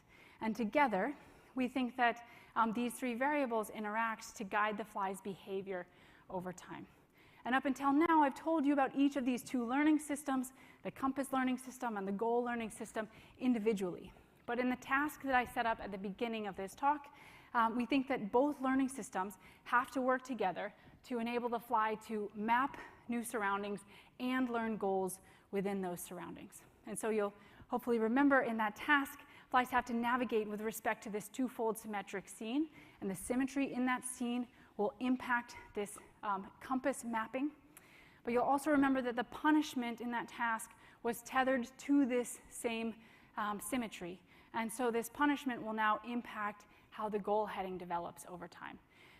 And so we can understand and track these learning systems by tracking these internal variables relative now to safety, here in black, and danger, here in yellow. So in the last couple minutes of this, I want to show you how we're using this picture to try to understand how these two learning systems co-evolve and how this impacts individual variability in this task. And so I'm going to focus just on these two variables here. And we're first going to look at how the goal heading evolves in this model scenario as model flies are learning in this task. And we're going to track two properties of the goal heading: the distance, the angular distance relative to danger and safety, and the strength of that goal heading. And so you can think of this as a parameter space that our model flies move through during learning. And so if we were to look along the top axis of this plot, this would correspond to a goal heading that's centered within danger but becomes increasingly strong. If we were to look along the vertical axis here, this would correspond to a strong goal vector that's centered within danger and then shifts towards safety. And we would expect, over the course of learning, for our model flies to move towards the lower right-hand corner of this parameter space by shifting their goal vectors towards safety and strengthening them over time. And we can test this intuition by simulating many model flies. Here we're going to initialize those model flies so that their goal vectors are centered within the danger zone, but they vary here in strength. And now, if we let these model flies explore and learn from their surroundings, we see that indeed over time they learn to shift their goal vectors towards safety and increase the strength of those goal vectors over time. Here I'm just showing you averages across many flies, and there's quite a bit of individual variability in how our model flies sample their surroundings. And so here's just a sampling of some of those individuals that we've grouped into fast learners and slow learners. And so you can see that the ways in which flies sample their surroundings will lead to variability in how they move through this space. And this here is tracking, again, just the evolution of the goal heading. And now we can ask what's happening with the most stable heading relative to the goal. And so here we're going to color these trajectories according to the alignment between these two learning systems. So blue will mean they're well aligned, and yellow will mean they're misaligned. And so if we color these trajectories, what we see is that the slow learners are often characterized by these prolonged periods where these two learning systems are misaligned with each other. And this misalignment tends to become more prevalent for flies that begin with a weaker initial goal vector. So flies whose goal vector is initially weak have trouble stabilizing their heading representation, and there's a misalignment between these two learning systems that slows the learning process overall. And so now we're using this type of picture to try to understand the individual variability of real flies in this particular assay in terms of the interactions between these two learning systems. So with that, I just want to summarize what I've told you today. I told you about two different learning systems that we think work together when animals learn about a new environment. One system that maps sensory inputs onto a flexible internal compass in an unsupervised manner, and a second learning system that builds and updates an internal goal heading based on reinforcement. And we think that these two learning systems guide the fly's behavior through this structured behavioral policy. And by trying to map these learning systems onto the fly's neural circuitry, we think we've gained some insights into how anatomical constraints might enable these learning systems to rapidly adapt to new settings. So in the compass system, we think that the all-to-all connectivity between the ring neurons and the compass neurons allows the compass network to flexibly map a variety of different multisensory cues onto a flexible internal representation of heading. And downstream of the compass circuit, we think there are circuits that efficiently structure the fly's behavior relative to a single goal heading, so that learning need only operate on the goal heading itself, and all of this nice behavioral structure comes along for free. And more broadly, we think that this work is providing insights into how neural circuits might build in certain inductive biases through hardwired anatomical circuitry that enables these learning systems to be fast yet flexible. So with that, I just want to thank the people. There are a huge number of people that contributed to this work, and I want to especially thank Chun Tao, who did the really heroic learning experiments that I told you about today. Take this opportunity to thank the fantastic people in my lab. Thank you all, and I would be happy to take any questions.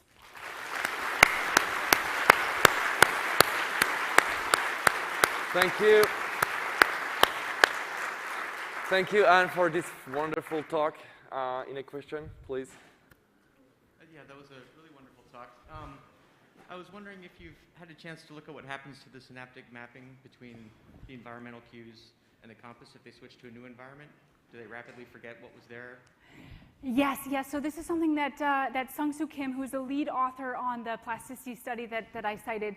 So he looked at how the compass circuit, the stability of the compass circuit in different visual settings, and how the offset between the fly's heading and the visual scene changed in different settings. One of the things that we wanted to understand through this plasticity mechanism is whether there was the capability to store multiple scenes and retain those representations when you come back to that scene. It's unclear how many different scenes the fly could store, and this depends on how the plasticity evolves, basically on the similarity between these two scenes or different scenes as you move between them, because we think that the plasticity is being driven through the receptive fields of these ring neurons. So depending on the similarity of those scenes through those receptive fields, that will affect how similar or dissimilar these mappings will be. So I think there's an interesting set of questions there to be explored in more detail theoretically, but he did demonstrate an incredible amount of flexibility in this system through optogenetic perturbations. Great, thanks. Of course, thank you. Thank you. It's kind of a dumb question, but what happens to the ring and compass neurons if there's n-fold degeneracy in the scene, especially when n is really big? So yeah, in the results that we showed where we're rank ordering the scenes according to their symmetry. We have a simple way of doing that ordering based on the autocorrelation of the scenes. And so this basically captures the amount of repeating structure that there is in the scene. But exactly how this will play out into the heading dynamics depends on how that scene is viewed, again, through these receptive fields. And so that will tell us how similar or different scenes look through the receptive field properties. And so depending on the repetitions of those patterns relative to the views of the receptive fields, that will govern the mapping. But we think that essentially the heading bump, the offset between the heading and the scene can move as the fly encounters these very degenerate scenes. But the specific dynamics will depend on the specifics of that scene, if that answers your question. Thank you. One last question. Thank you for the talk. I was just wondering how much is known about the representations of like translational position in the fly brain, since you like intuitively would think of a reward as being associated with a particular location rather than a particular heading. So yeah, just curious about that. Yeah, this is a really interesting question that we're very excited to explore. Hannah Haberkern in Vivek's lab has a really nice 2D virtual reality setup to explore exactly these questions. So not only how the mapping unfolds in 2D environments versus one, but how animals navigate with respect to places within the environment instead of orientation. So we're really interested in generalizing some of these ideas, also at the level of the behavioral policy and the strategy to think about 2D navigation and how flies would move with respect to 2D goals. So I don't have any concrete answers for you right now, but I think that's where we're going next. Thank you again.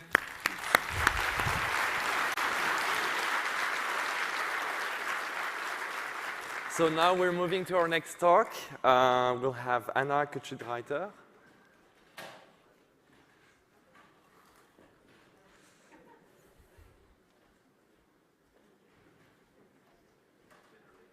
apparently our family is watching.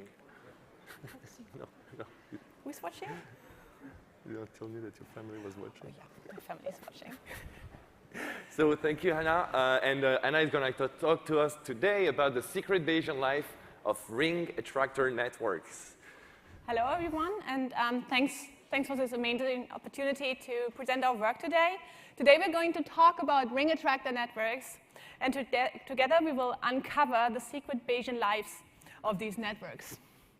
So imagine you're in a hedge maze, and your task is to navigate to the other side of the maze.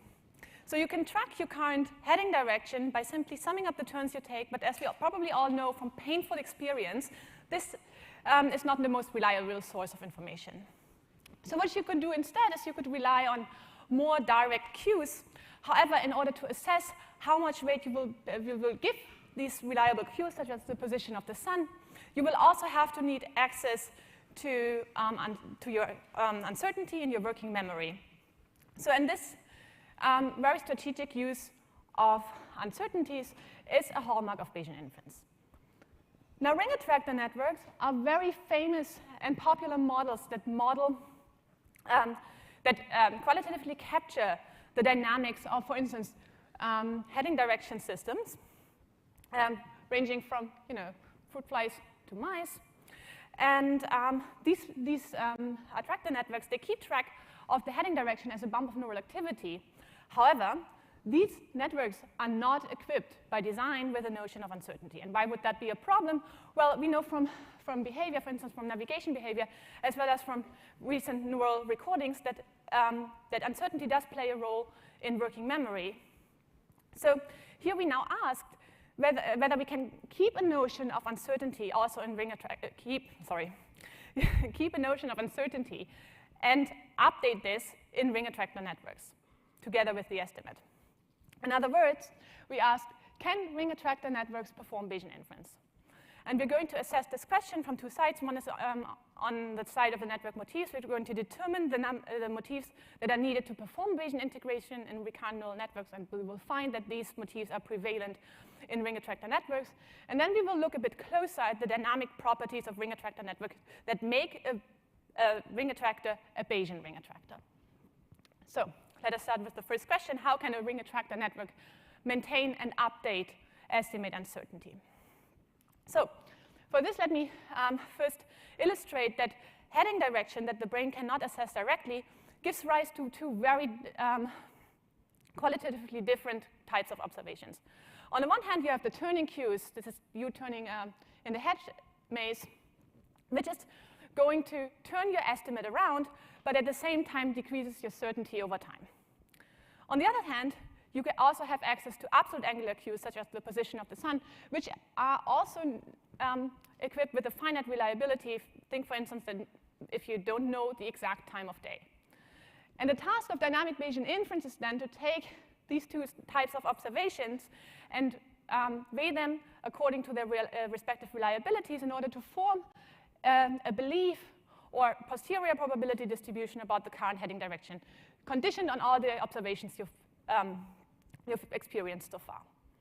And now we're going to make our lives a bit very simple. So we assume that this belief can be described by a so-called von Mises distribution, which is the Gaussian equivalent on the circle. And this von Mises distribution is fully characterized by its mean parameter mu, that's the estimate, and its certainty parameter kappa, which gives you the certainty of the estimate. And we will also make use of this nice vector representation of the von Mises distribution, which basically gives you a probability vector whose orientation is given by the estimate mu, and length is given by kappa. So if I shift the distribution, I have to rotate the vector in the 2D plane. If I change the certainty of my estimate, I would have to rescale the vector. So now I will use this vector representation to translate this to neural activities. Specifically, here we're assuming a very simple encoding scheme that assumes that certainty in a bump encoding just governs the amplitude of the bump. This allows us, with simple decoding measures, to retrieve the certainty, for instance, via population vector decoding, to retrieve the certainty from the population activity and allows us to translate between, do you actually see that? To translate between population activity and the encoded probability distribution.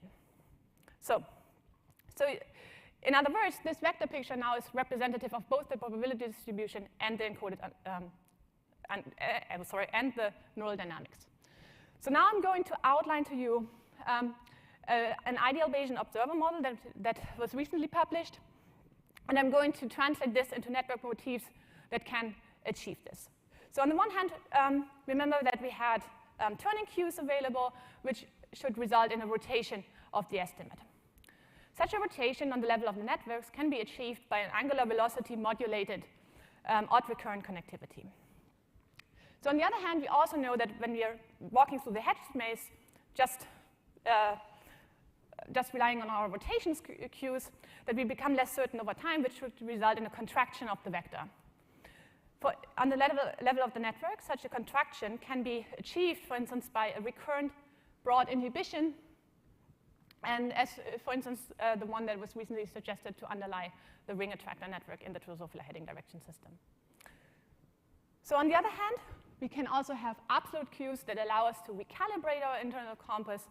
And interestingly, in our vector picture, we can use exactly the same representation for these absolute cues, where here the length of the Q vector is scaled by the reliability of the Q. And then it turns out that mathematically, the Q integration of these absolute Qs is equivalent to a vector addition on the 2D plane.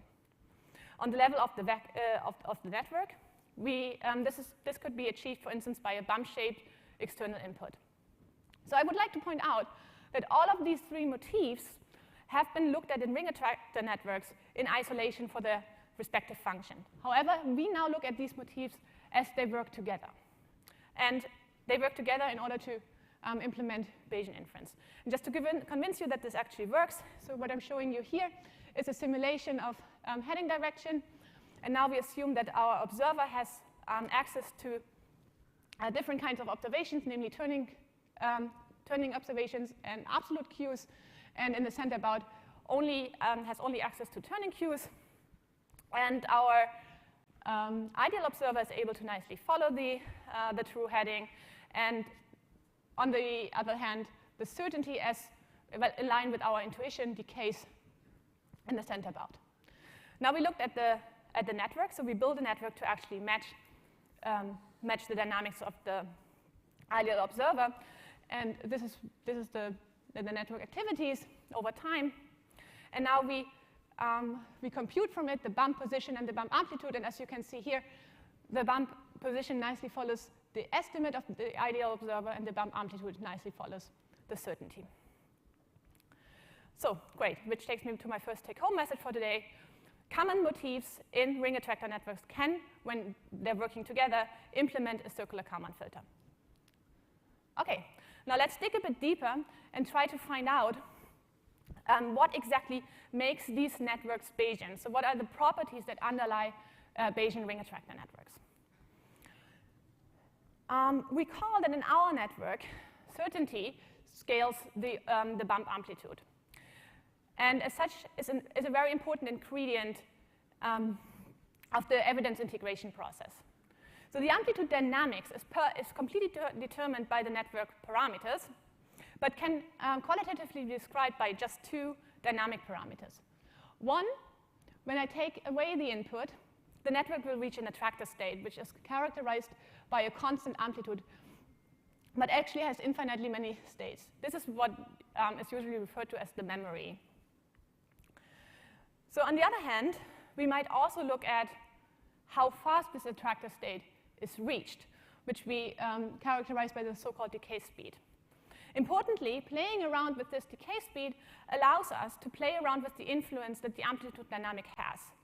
So for instance, if we make the decay speed very fast, what we have built is an attractor network that essentially never moves away from this attractor state. So now we want to understand how these parameters affect the ability of the network to be a Bayesian integrator. So for this, we performed a lot of simulations. And what we do here is we assess the inference performance of networks with different attractor state and decay speed. And here we measure performance in terms of performance loss with respect to the ideal observer. So here lower is better. But I would like to point out that a 10% performance loss, that is not a bad inference performance. In fact, it's still a decent performance. It's not perfect, but it's, I would say, behaviorally indistinguishable.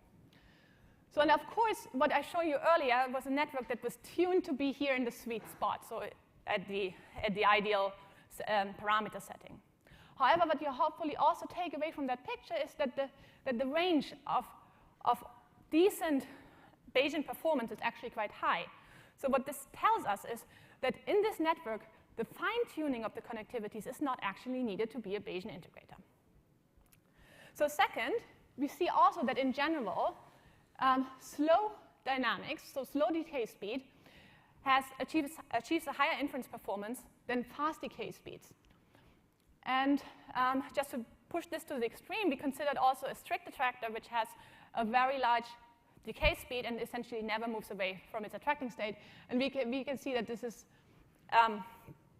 considerably worse across all levels of activity.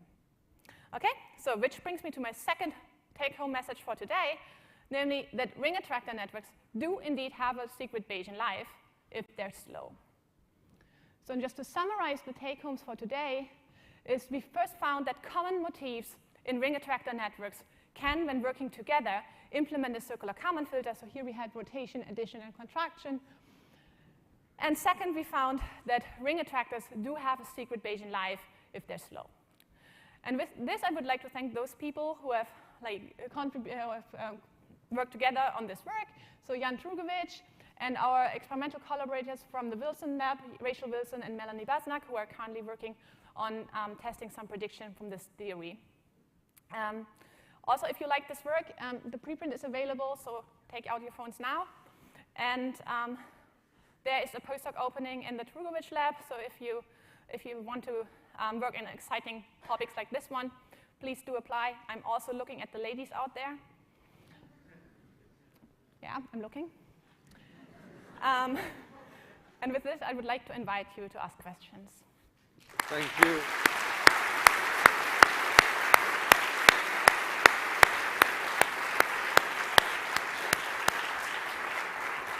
Dave?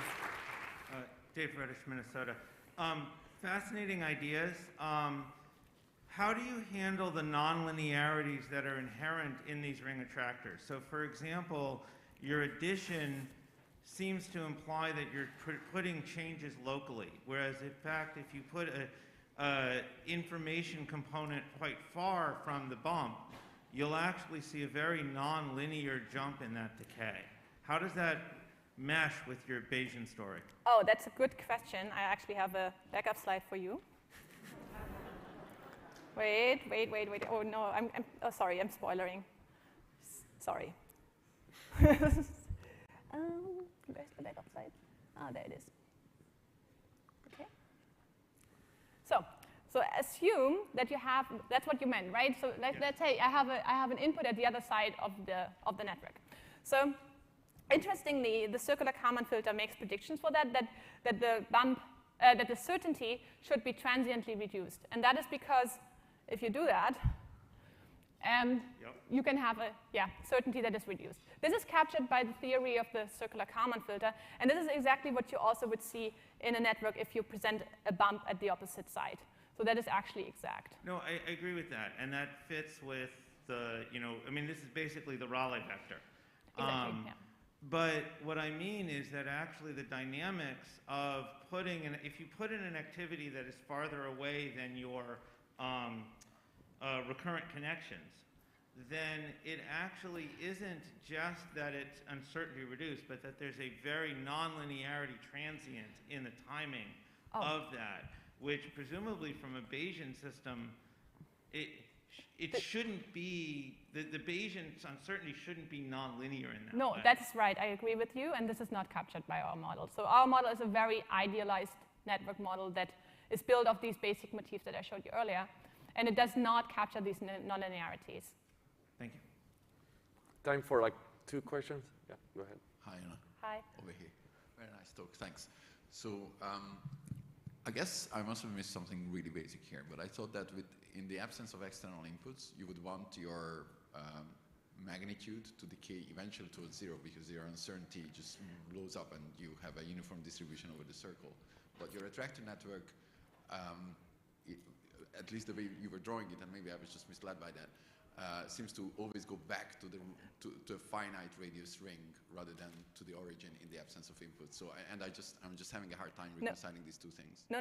I think you didn't miss that point. I was just not telling you about it. So reassuring. Thank you. No, you're absolutely right. If it was a perfect Bayesian network, then indeed the activity would decrease to zero over time.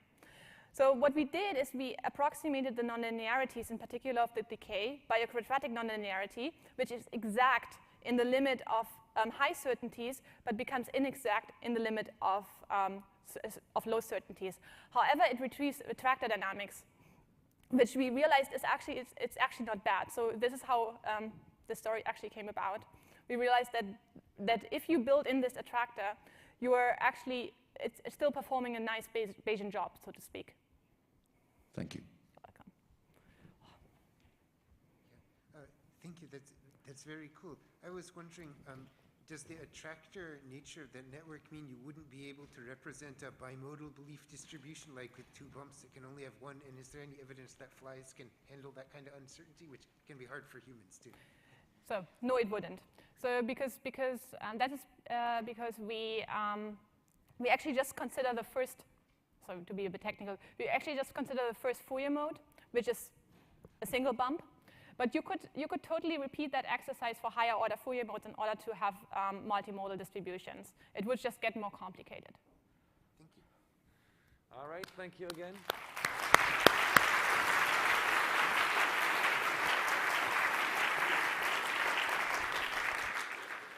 So our next speaker today is Luigi Petrucco, who is going to present his work on the hindbrain ring attractor, another ring attractor network that integrates heading direction in the larval zebrafish. Hello. Thank you very much for the opportunity of speaking here. I will present today some work that I've been carrying out in the lab of Ruben Portuguese, in particular with a colleague, Hagar Lavian, a postdoc in the lab, and another fantastic team. We have been hearing in the previous presentations about the problem of heading direction representation and how animals, in order to build cognitive maps of their environment, need a representation of the direction that they're heading toward at every given point in time. And those cells have been recorded also in mammals since several tens of years by now. And as we have been seeing, activity in heading direction cell can be imagined as a bump if we organize cells by their preferred direction of preferred encoded direction. Activity as the animal moves around is represented by a bump that shifts across this network. And this activity can be modeled by a ring attractor network that use a combination of local recurrent excitation and out of phase global inhibition to create and stabilize a bump of activity in one portion of the network that then can move around driven by directional inputs. And over the years, in recent years in the Drosophila navigation system, amazing work has been done, about which we have been hearing by Anne, where researchers have been observing that there is an anatomical organization that really matches the structure of the ring attractor network. And in the ellipsoid body, we have a toroidal structure where a bump of activity propagates in a clockwise and counterclockwise manner, following along with the animal rotations. And in more recent years, the amenability of the Drosophila system to experimental manipulation has led to fantastic insights into how it is possible to implement such a system in a neuronal architecture. But the question stands about, can we actually find an anatomical substrate for heading direction integration in vertebrates, where most of the recordings and experiments that have led to the discovery of heading direction cells have been carried out with electrophysiology, and we are still missing an insight into potential neuronal organization that can underlie this mechanism. And here enters the larval zebrafish.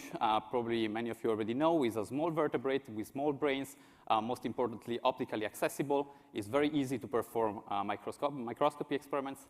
And all the data that I will show you, all the functional data are from light sheet microscopy, where we can take those little fish larvae, they are roughly 4 millimeters. We can embed them in agarose, put them under the microscope. So the head is fixed under the objective, but then we can remove the agarose around the tail, so the fish is actually able to swim in those stereotypically short and discrete motor episodes. And we can see that the tail, we can track the angle of the tail in time and see when the fish swim left or swim right. And all the imaging data that I will present is calcium imaging data that come from recordings performed in a GABAergic line, where most neurons of the brain are labeled, are expressing GCAM, and we are recording the signal under the microscope. I'm sorry, there's some cropping in the slides. Shouldn't matter. And so, in particular, we have been focusing on a region of the zebrafish brain, which is called the anterior hindbrain, that sits that sits right at the boundary between the midbrain, which we can see.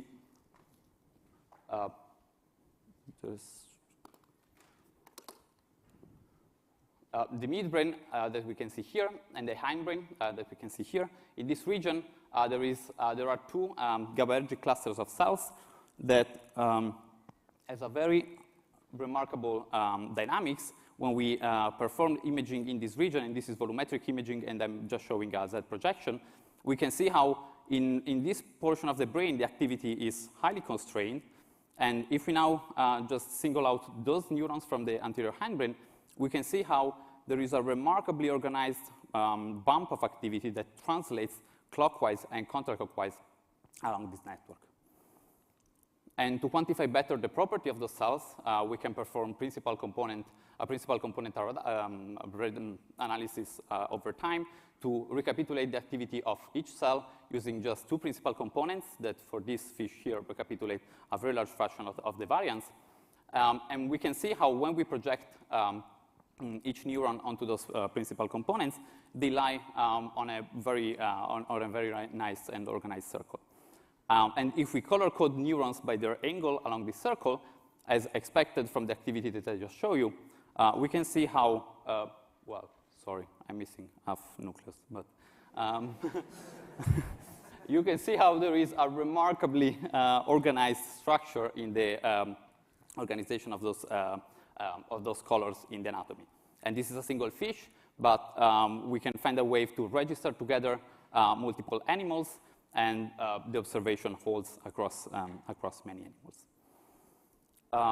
Furthermore, we can actually use this principal component projection to calculate a population vector that at every point in time is a vector of the principal component projections weighted by the state of activation of each neuron for that particular time point. So we can now see how this vector constantly points in the direction of maximum activation of the network. And we can use the angle of this vector as a one-dimensional variable that almost fully recapitulates the state of activation of the network at every point in time. So this is just like a linearization of the same data, static representation where I'm sorting all arrays depending on the angle they span on the circle. And you can see how in green, the phase of the network constantly track the position where the peak of the bump of activation is. Okay, this is all very nice, but the obvious question is, what drives, there was a question here, what drives the activity, like the phase of the network? And the answer becomes clear when we actually look at the activity of the fish together with the angle of this network. And in particular, if we now trigger phase, compute movement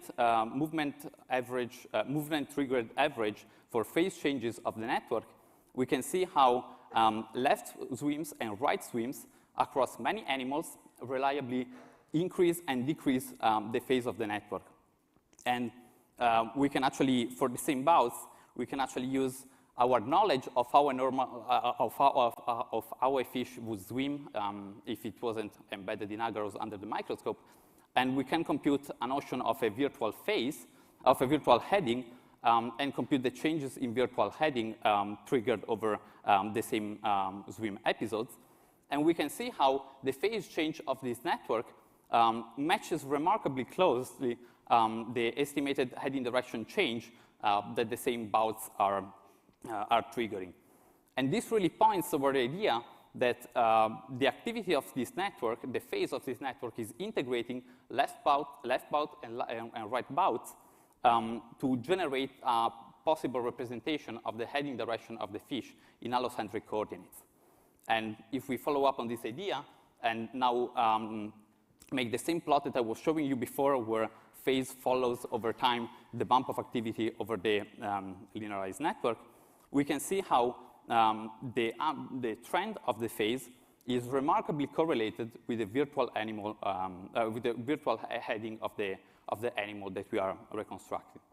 And this correlation is actually very high over more than those animals, like the plot would be. This is all very nice. We actually also check whether this was dependent on visual feedback, but this behavior of the network is consistent in darkness, in closed loop, in different gain conditions. So it seems to be mostly driven by motor reference copies. So this is all very nice. But we are still not using the main advantage of the zebrafish model, which is its optic accessibility. If we now look at the anatomical organization of those neurons, which here I'm showing just in the horizontal view that I've been showing you so far, but here we can see in frontal view, we can see how from those neurons, a confocal image of the same line that we're using for the imaging experiments, show a remarkable bundles of fibers that is extending ventrally from the ring neurons in green toward, ventrally toward a region that is known as the interpeduncular nucleus, or IPN.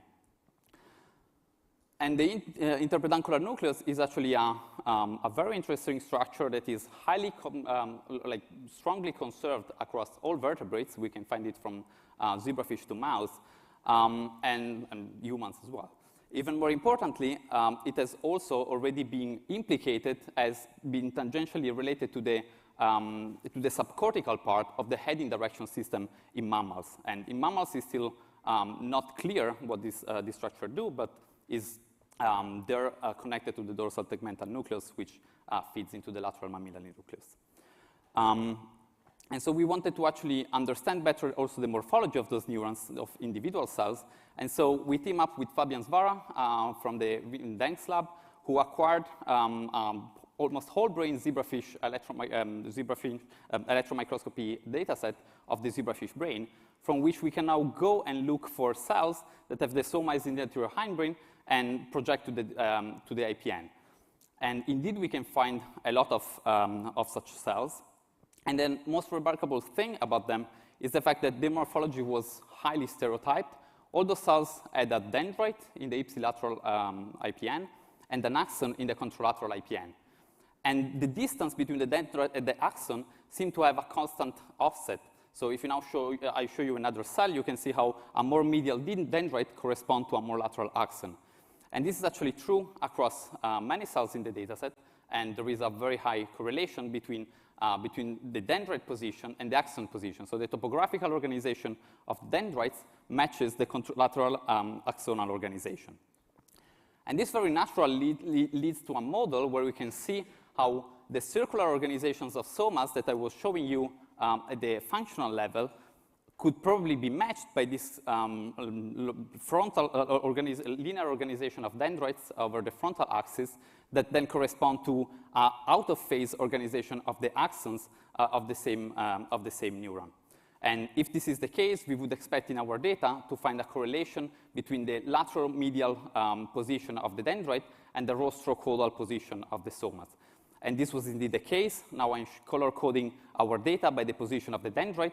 And you can see that, as you would expect from previous slide, The axons colors really nicely match the colors of the dendrite, just with a 180 degrees offset, but also the positions of the somas are highly correlated with the position of those cells' dendrites. So this is particularly interesting because if now we recollect the fact that those neurons were GABAergic cells, we can see how this organization of the circuit is ideally suited for providing out-of-phase inhibition of neurons that sits on the opposite side of this ring in functional space.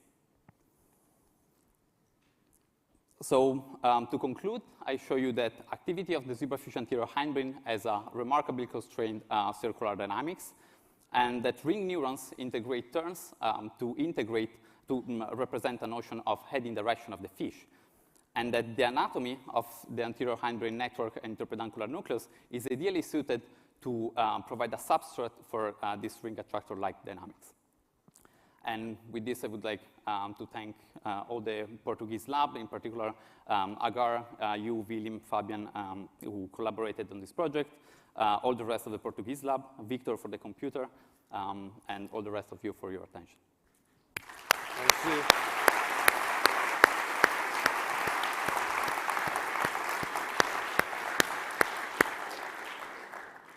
Is there any question? I see someone.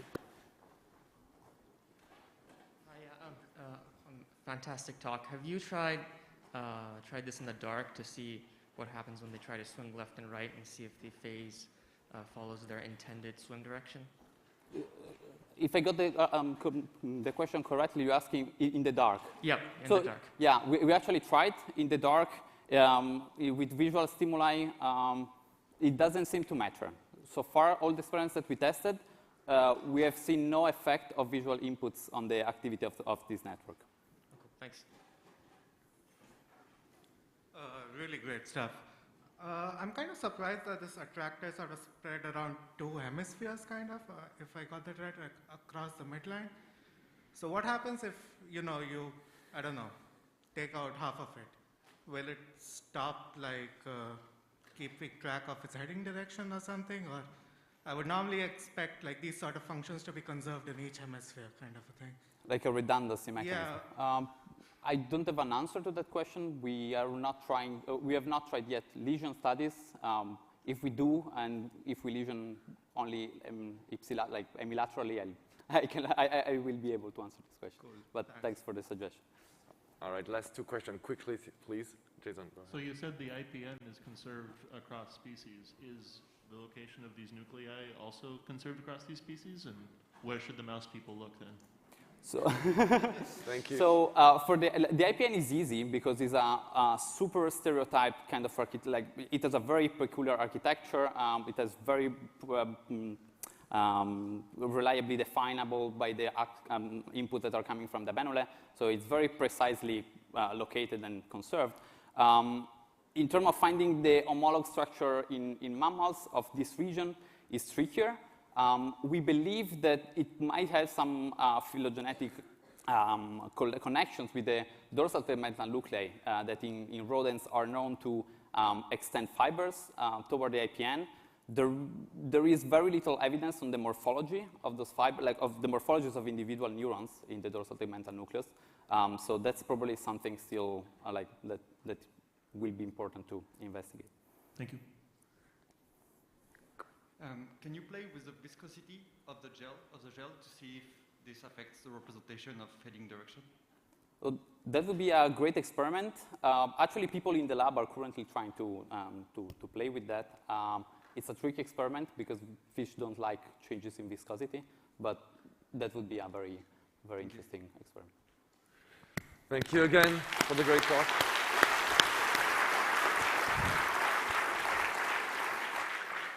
So unfortunately, our last speaker had to cancel last minute his trip, but don't leave. He has recorded a video of his lecture, or his talk.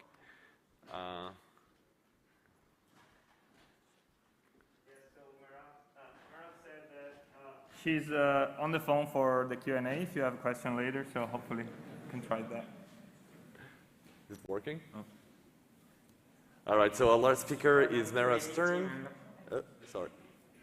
and he's going to present in a video his talk called A Reservoir of Timescales in Random Neural Networks. For enabling this presentation to take place. Lots of thanks to Luca as well. Sorry, I didn't connect the video.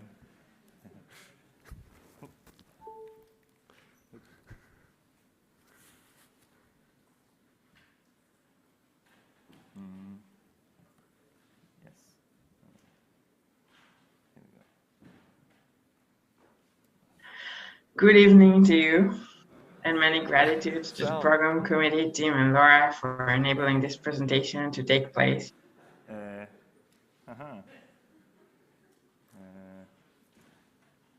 Okay, sorry, third try. Yeah. Good evening to you, and many gratitudes to the program committee, Tim and Laura for enabling this presentation to take place. Lots of thanks to Luca as well, who's been working really hard to make this happen. And by this, I mean not just the presentation, but the project as a whole, together with Nico, who's been working really hard on this. We all made this happen through many challenges. So in this short presentation, I will explain to you how heterogeneous clustering strengths give rise to activity with multiple timescales across many orders of magnitudes in neural networks. I will explain to you the benefits of having such an activity. I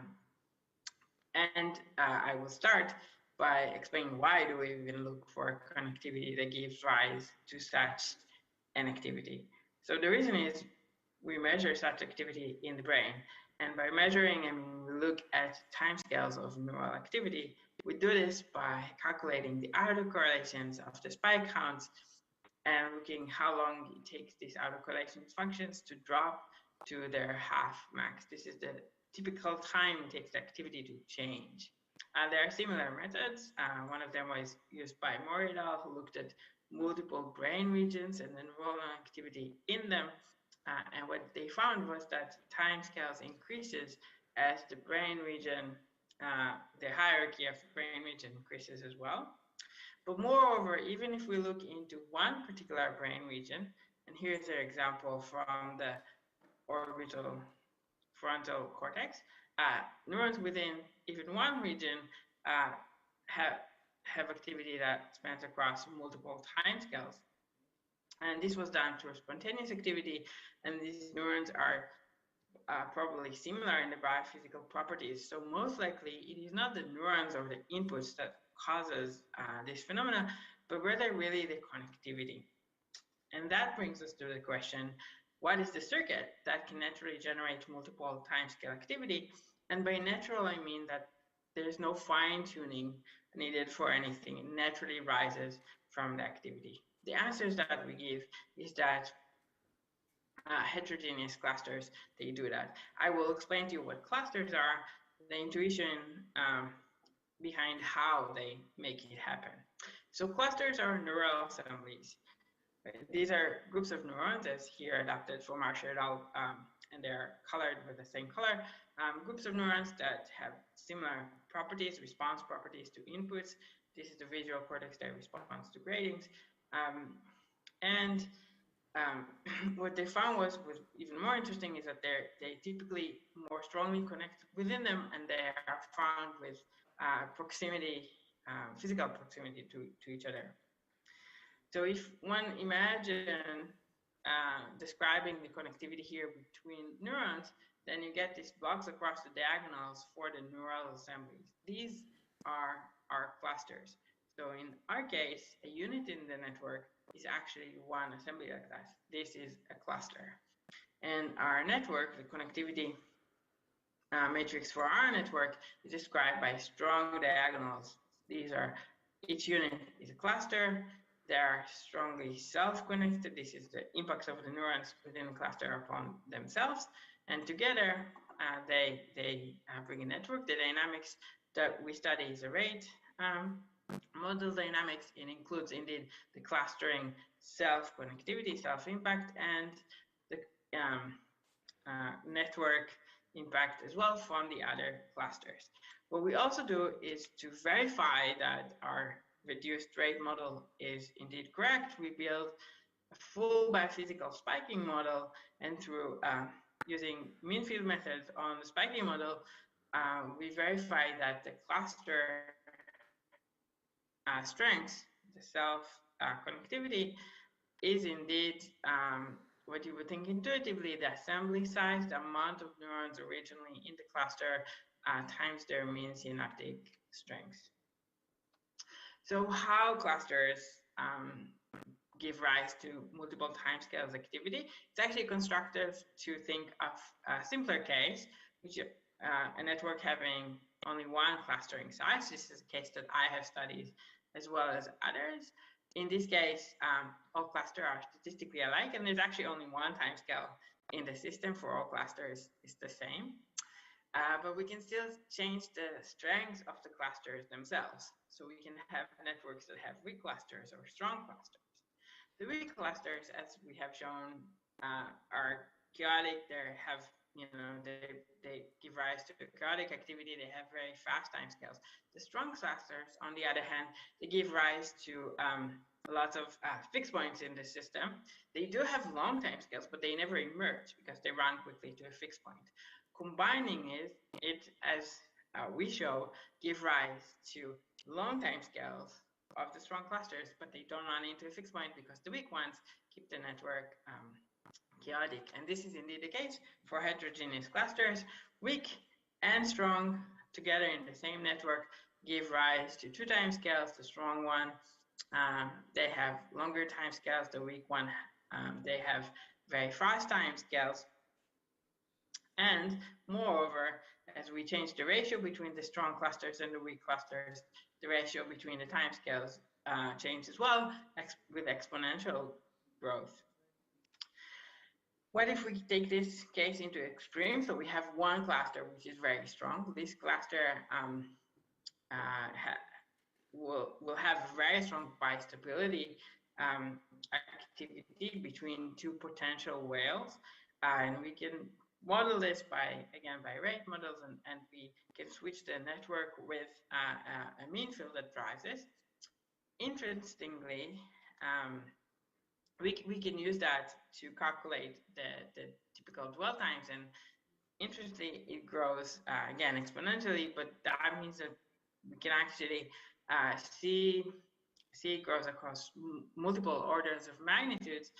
And moreover, if instead of a network, we just shove in white noise, the time dwells do not change much. So really this exponential growth, this multiple orders of magnitudes of the time scale, is a network phenomena. It's important to have the network to have this happen. A single neurons, even with strong coupling, do not show these phenomena of multiple orders of magnitude of time scale.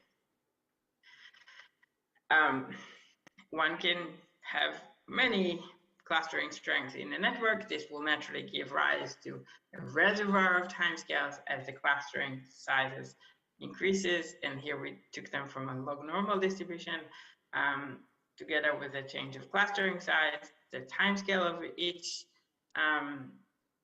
cluster would grow. So you have a long tail distribution of sizes with a long tail distribution of timescales, and this fits very nicely the experiments that I've shown you before with long tail distributions of neurons showing very, very long timescales of activity. I promise you this is also useful.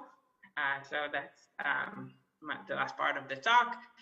So far, the activity was spontaneous, but what happens if we shove an input in? Well, we look at input driving multiple input that is including multiple frequencies in it and how it affects the clusters themselves. So if we look at the spectrum, there's a different effect of according to the size of the cluster, and we can calculate the modulation index, which is the relative entrainment by the input by the different clusters. And this changes as the frequency changes, meaning every clustering size is entrained differently by different parts of the inputs, the frequencies, where the strong, slow clusters are well entrained by relatively slow frequencies, and the fast are relatively well entrained by the fast frequencies. So you have temporal input coming in and trained differently, being in a sense mimicked or filtered differently by the different clusters. And this is a nice mechanism for not just the mixing and filtering, but also in attention. So if you think of neural modulation that change fastly the functional clustering connectivity, you can switch the inputs that you want to filter or to actually strengthen according to the clustering strengths. So thank you very much. I do hope to see you next Cosyne. If you have questions, Luca, and I'm available. You're very welcome to find our paper on the archive. Thank you very much.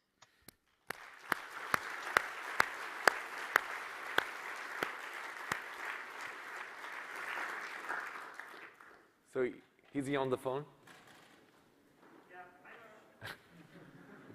Is there any question? Yeah.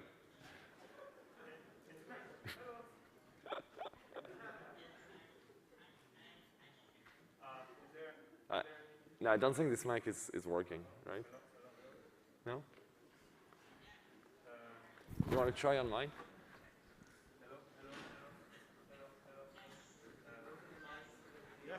We're going to try something. Okay, well. Can you talk? Yes. It's going to be weird. Troubleshooting. Hello? Yeah, you cannot hear me for whatever reason. So I can. Go ahead. Great talk, Mira. I have a question. So there are other mechanisms of generating slow timescales, for example, symmetry as shown by Marty in the storage, or also slow adaptation. And I was wondering whether you can make predictions which can distinguish your mechanism for slow timescales or heterogeneity of slow timescales from these other mechanisms. Did you hear? Hi, Rainer. I can hear it's Rainer, but I could not hear the question, so you're welcome to take it. Maybe Luca can answer it, or... So you don't hear anything, right? Do you want to ask the question? And just we'll take one. I'm sorry, I don't remember your question.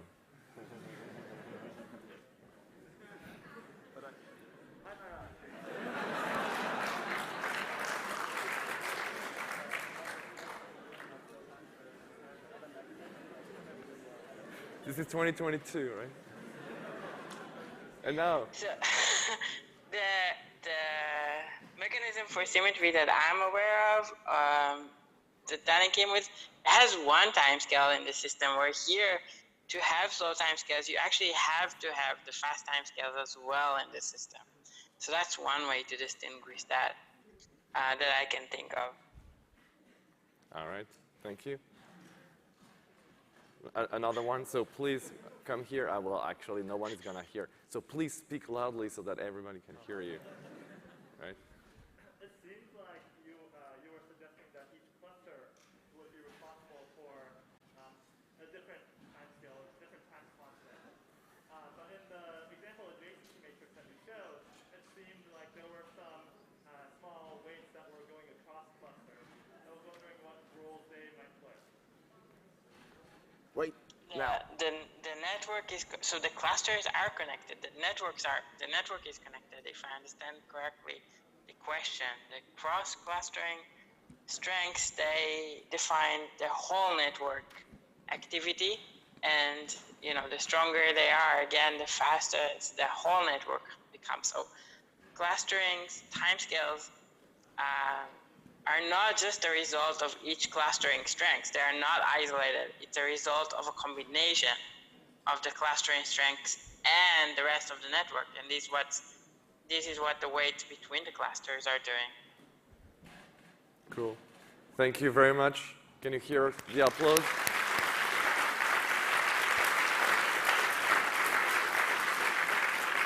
Thank you. Bye. Thank you, everyone. Thank you to the speakers. Wonderful talk.